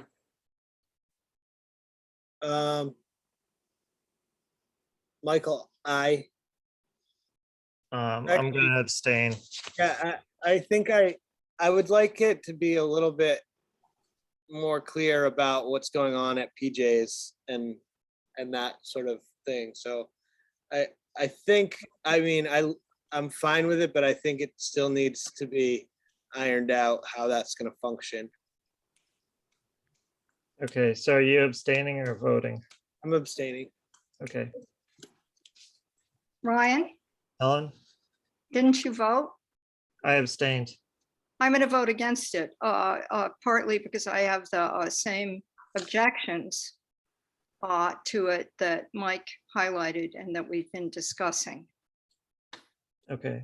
particularly what's to the south of the road. Okay, can I move that we just take no action and ask that Stan Tech revisit the issue with PJ so we have more clarity on how that's going to be dealt with? I'll second, if that's, We have to Is that a motion? rescind the, we Yeah, have to rescind. rescind the previous motion. so, I rescind the previous motion and ask that Stan Tech revisit the Cahoon Hollow and Route 6 intersection in regards to the curb cuts and BJ's. And our our suggestions tonight. What suggestions are you talking about? Well, we've made a number of suggestions about what to do there, and there was quite a lot of agreement about it. So it's about the curb cuts. It's about the fact that there's, widths there that may not need to be there. And I would rather just leave it as a negative vote or not a vote that doesn't pass. And I assume that Stantec, given that Stantec, Jill, respectfully, I'm referring to the company, but I'm thinking of you with respect, has heard all this and will, you're working for us. So Well, it's DOT on this. I know. Yeah. But Jill's doing the designs So, here. I'll presenting. second Mike's motion. Can I have a roll call vote? What was Mike's motion? To table it? Just to table it and have the intersection and curb cuts with PJ's sort of flushed out. So And to rescind the previous motion. to rescind the previous motion. Helen Make second. sense, Jill? Does that? Yes. Okay. Okay, roll call vote, please. Janet abstains. John, I. Michael, I. Brian, I. Oh, I'm thinking. Helen, I hope something. Okay, before we move on, Irene Goldman. Before we get into the stormwater aspect, Irene Goldman. Okay, thank you. I've had to switch to my telephone. I hope you can hear me. Yep. Thank you very much. First, a very interesting and thorough discussion. I applaud you all for the amount of work that you're putting into this. Just an observation, I really appreciate all of the attention to the bike lanes. As you know, my position on earlier letters that you've received from me, but on this particular evening's discussion, this goes a long way to making progress for everybody, the pedestrians, the cars, the bicycles.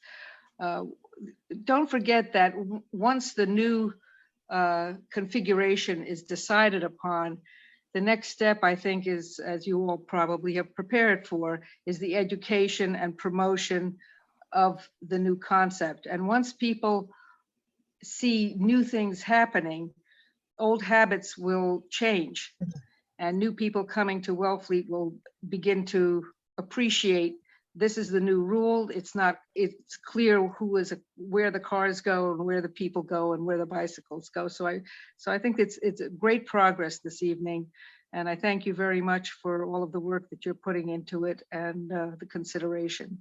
So thank you. Well, thank you. All right, Jill. Sure. I did add one more slide, just an overall intersection design graphic, because I recall one of the comments that were forwarded was that somebody wasn't quite sure how these left turn lanes were configured against what the through traffic was going to do. So I did sneak in this new graphic here that just shows a larger scale version of the area. And so for Route 6 westbound, through traffic would just continue straight through the intersection. And then we form a left turn pocket for the vehicles going to Cahoon Hollow Road. And then similar in the opposite direction for the Route 6 eastbound traffic, the through traffic just continues straight through the intersection with that left turn pocket being formed on the other side of the Cahoon Hollow left turn pocket. Okay. Before we move on to the stormwater, this just reminded me of one thing. Sure. So with the cemetery, just make really sure that the banking is stabilized, because the cemetery is higher than the road surface.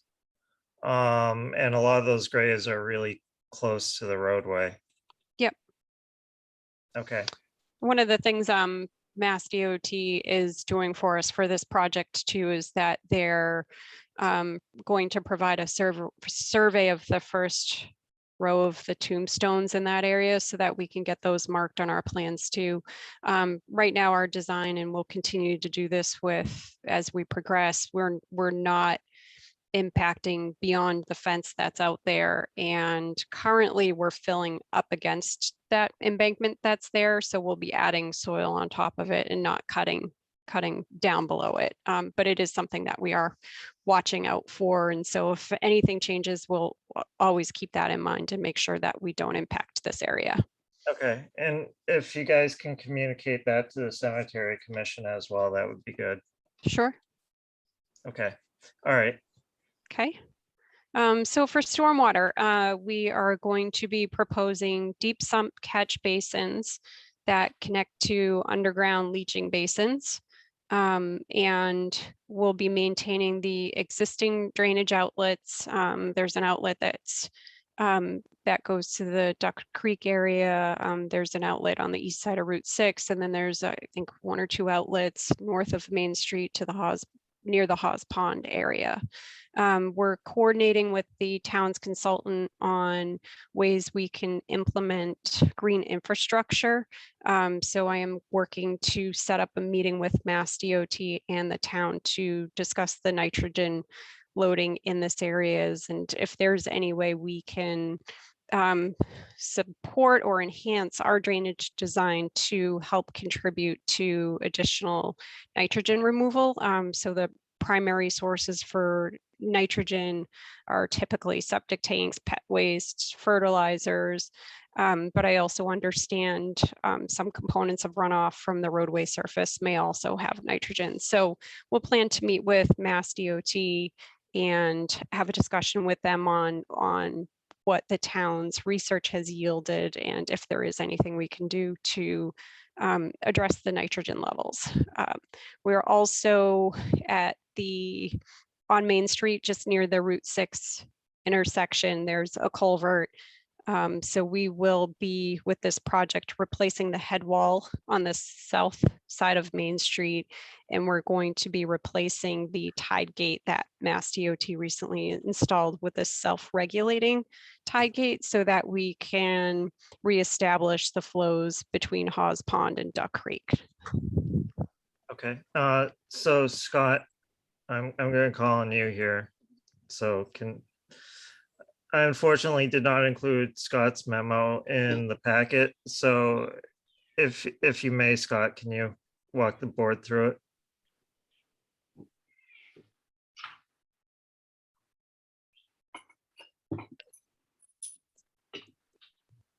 Yeah, are you getting him, Rebecca? Hang on one second. I gotta just scroll down the list. Yep.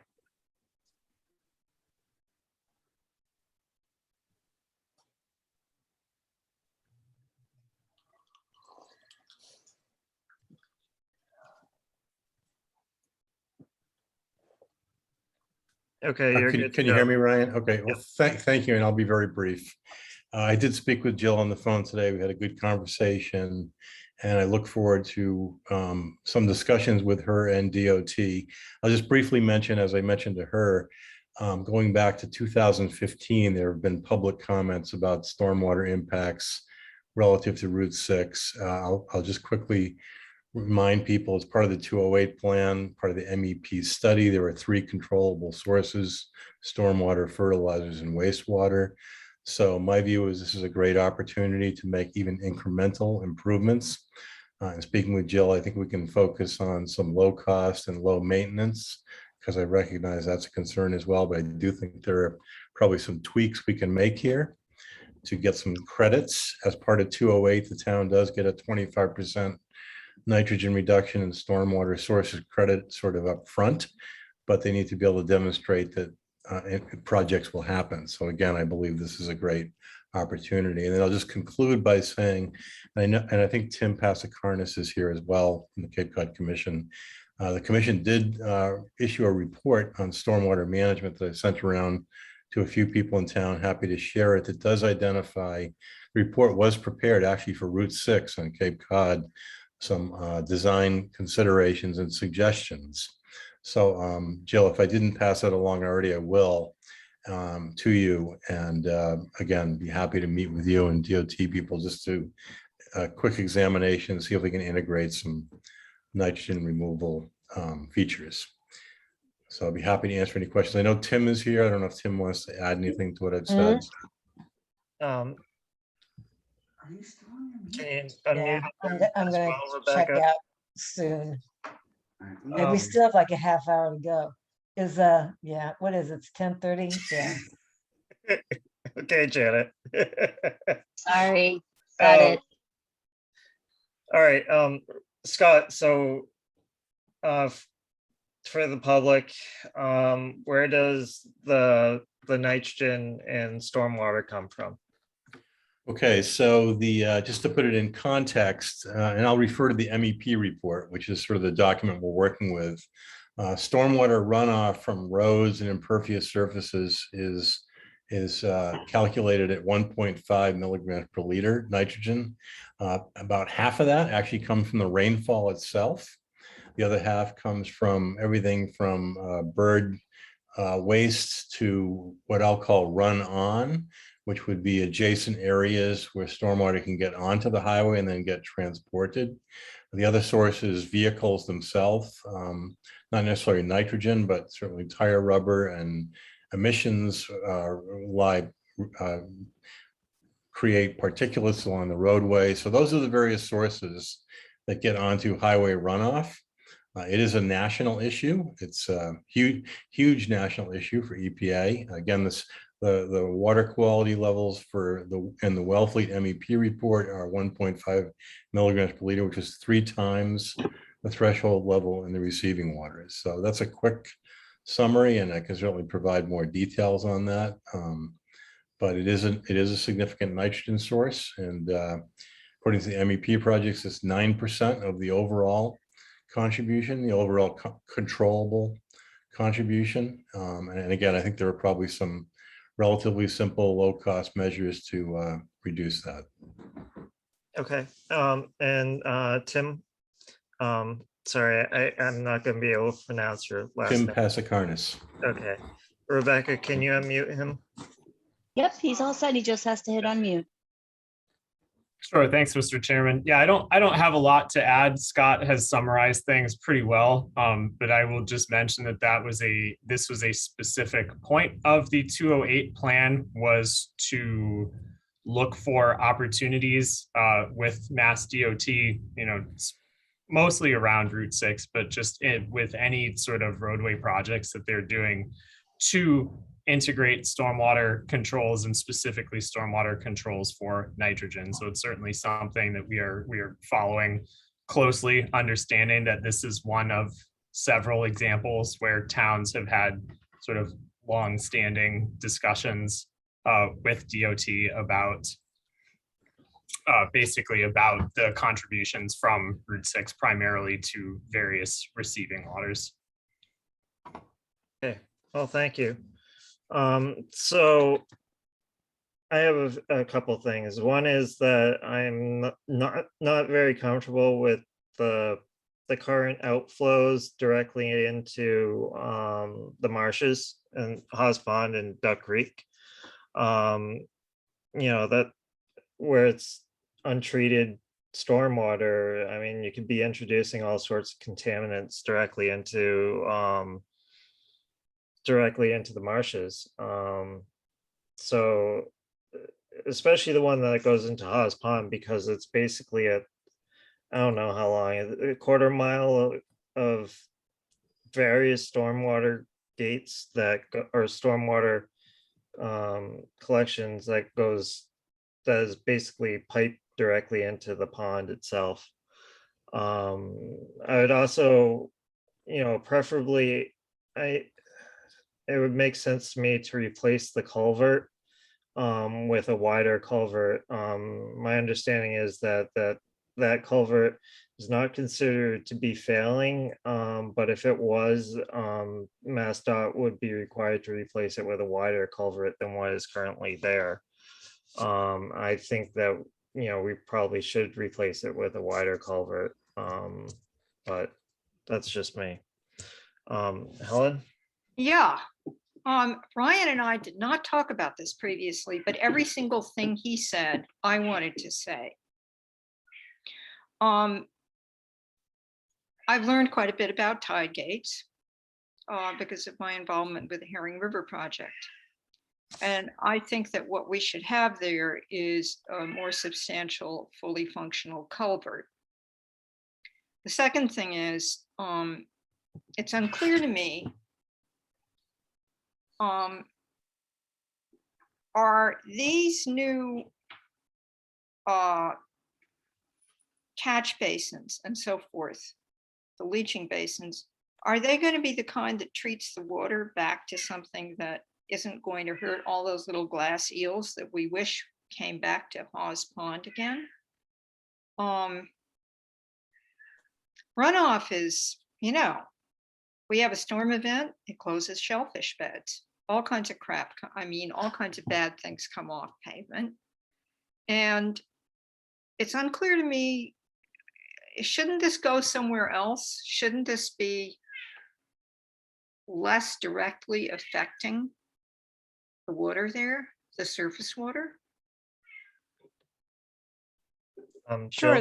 Yep. So the leaching basin and deep sump catch basin system actually provides us with 80% total suspended solid removal from the runoff on the roadway. So we do get good treatment with that system.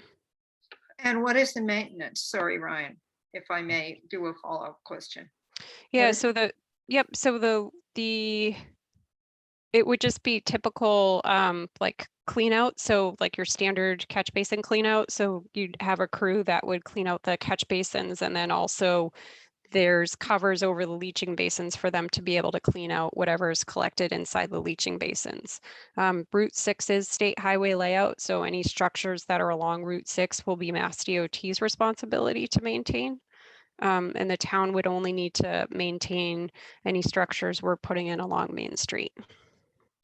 Right. Okay, thank you. Okay, Mike, Yeah, I guess I was just gonna make a motion to refer Stantec to Scott Horsley and our wastewater or clean water committee, I guess we're called, to come up with the best nitrogen reduction system. But also, I guess we should address where storm runoff's going as well in that process. Because there's no perfect solution. I mean, right now it's just running into the marsh. Yep. And into Hawes Pond. So, you know, I think that's their purview. I think it would make sense to just refer that, you know, come back to us.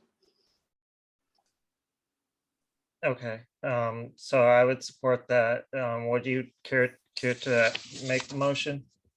Yeah, I move to refer the stormwater runoff back to Stantec to work with Scott Horsley and the Clean Water Committee to come up with the best solution for nitrogen reduction and environmental sensitivity to the wetland. Okay, second. Roll call vote. John, I. Michael, I. Brian, I. Oh, and I. Okay, motion carries 4-0 with one abstention. I'd also say that the Conservation Commission has been very interested in what's going to happen with specifically with the culvert and tide gate connecting Hawes Pond. So I'd also like to refer this to the Conservation Commission for comment, if that's appropriate. Ryan? Yep. Yeah, I mean, this can't happen without their approval. Yeah, I mean, that's the Yeah, approval okay, is that's what separate. you're saying. Okay, thank you. Yeah, I think that makes sense. Okay, so I move to refer I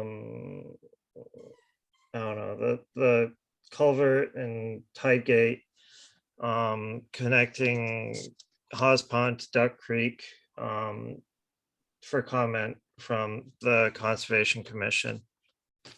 One second. Okay, roll call vote, please. John, I. Michael, I. Brian, I. Helen, I. Okay, motion carries 4-0 with one abstention. Okay, Jill? Okay. So our last slide is just the next steps. Moving forward after this meeting tonight, we'll have our official 25% design public hearing on September 22nd. And as I had mentioned earlier, Mass DOT accepts official comments at that meeting, and we will provide responses to all comments received from that meeting. And I'll also confirm with Mass DOT on Monday about previous comments that you have received and if we can incorporate that into the response documents. After we've completed our 25% design submission, we'll move forward on our 75% design, and we anticipate that being submitted in January of 2022. Okay, so will there be revisions to the current planning in light of tonight's meeting for the 25% design hearing? Yes, I think what I want to do for the 25% design public hearing, where option 1 is definitely out, we'll likely update our plans to reflect option 2 and present that and get feedback from the public on option 2 and whether or not everyone is in agreement with the design or if they still have concerns. Okay, Helen? Yeah, Jill, will we be able to hear back if we're going to get that exemption that we're asking for by then? I don't know if it will be by the time of the public hearing. I know there was a lot of discussions internally about the width of the sidewalk on the eastbound side of Route 6, and that did take a while. So I guess I can't say for sure that we'll know come the public hearing, but I will notify Mass DOT on Monday and have a discussion with them to start the process as soon as we can. So hopefully we can get an answer by that hearing, but I just don't know what the state's process is and how long it will take for them. You wonder, Ryan, Go yeah, ahead. you understand that it's a hearing. And so that aspect of it, if it was allowed, would be something that might get to be pretty controversial. If it's still pending, it would be good to know. You know, why waste time arguing about it if we can get an exemption? That's all. I just want that hearing to go well. Okay. Thank you. Yeah, I would say I would second that is if you can, put the bug in the ear that it's important to have some clarity on that before the hearing if possible. That would definitely be beneficial to the discussion. Sure. Any other comments from the board? Okay, so what happens after so we have the public hearing, or MassDOT has public hearing. There'll be maybe design revisions resulting from that public hearing. Then there's, at some point, they would probably be presented to the board. And then the 75% design is submitted in sometime in January, targeted. What happens after the 75% design submission? So there's a couple of more submissions after that. There's 100% design submission, and then the final is the PS&E submission, which just stands for Plan Specifications and Estimate. Currently, the advertisement date for the project is projected around end of July, early August of 2023. So we have a while to get through that process. Concurrent with our plan development, we'll also be beginning the right-of-way process and identifying what our impacts are. Mass DOT will be leading the right-of-way process for all of the properties impacted along Route 6, and then the town would lead the right-of-way process for any of the properties that abut Main Street that are impacted. So that kind of happens concurrent with the 100%, the design flow from the 75 to the 100 to the PS&E. Okay, and then I'm sure you probably already are thinking this, but if or when we get to construction, that any constructions should happen outside of the summer. Yep, correct. On all of the Cape projects, Mass DOT enacts a moratorium so that contractors aren't allowed to impact traffic during the summer months. Okay. All right. Okay. John? This may be a stupid question, and it's one I probably should have asked earlier, but does the planning board get involved in any of this? Or They've declined to. They've actually said that they don't want to be involved with it, or kind of essentially, yes, that's, Kind of curious. I asked them before I was chair, so. And it seems like that's part of their job description, but what do I know? Yeah. Okay, no, that's all I had. Okay. All right, so moving on, so amending the Council on Aging's Advisory Committee's charge, Suzanne had requested that we delay action on this until the advisory committee has a chance to look at the proposed revision. And it's getting fairly late, so I would definitely like to do that. So is that okay with the board? Yes. Okay. Absolutely. So, Select board reports. Yeah, just reporting briefly, I went to the Board of Health meeting on Wednesday where they discussed the mask mandate and amended it as I announced at the beginning of the meeting. And I also went to the ZBA meeting where they were, they had 2 agenda items about the Sexton property. And both of them are very interesting and you might want to look at them. Thank you. Okay. I have one, and that's that I met with Charlie and Town Council regarding some items outstanding for executive session. I'm targeting sometime mid-September. It depends on when Town Council will be ready. So that's it for me. Seeing no others, Charlie, your report time.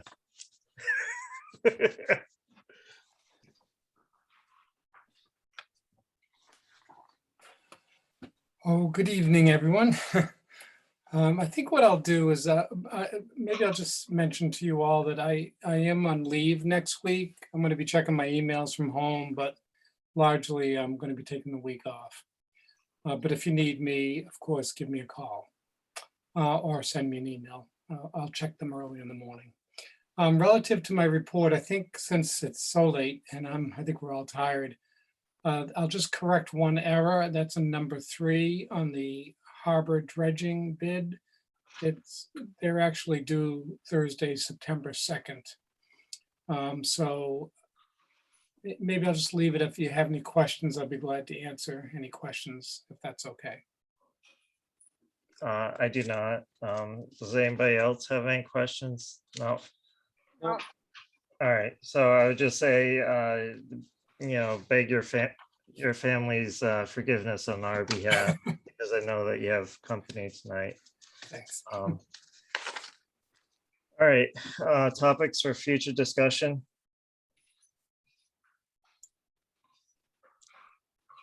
Can we all get to bed? Dad, I'm gonna have dinner. Yeah. Well.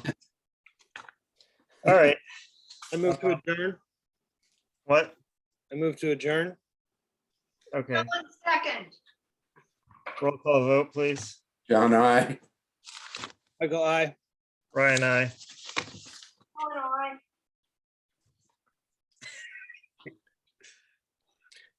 Chief, are you in tomorrow? No? No. Oh, that's right. Tomorrow's Saturday. Do you vote to adjourn, Helen? She did, yeah. I did. Oh, you did? Okay, so motion carries 4-0. Have a good night, everyone. I was just. After the evening to you.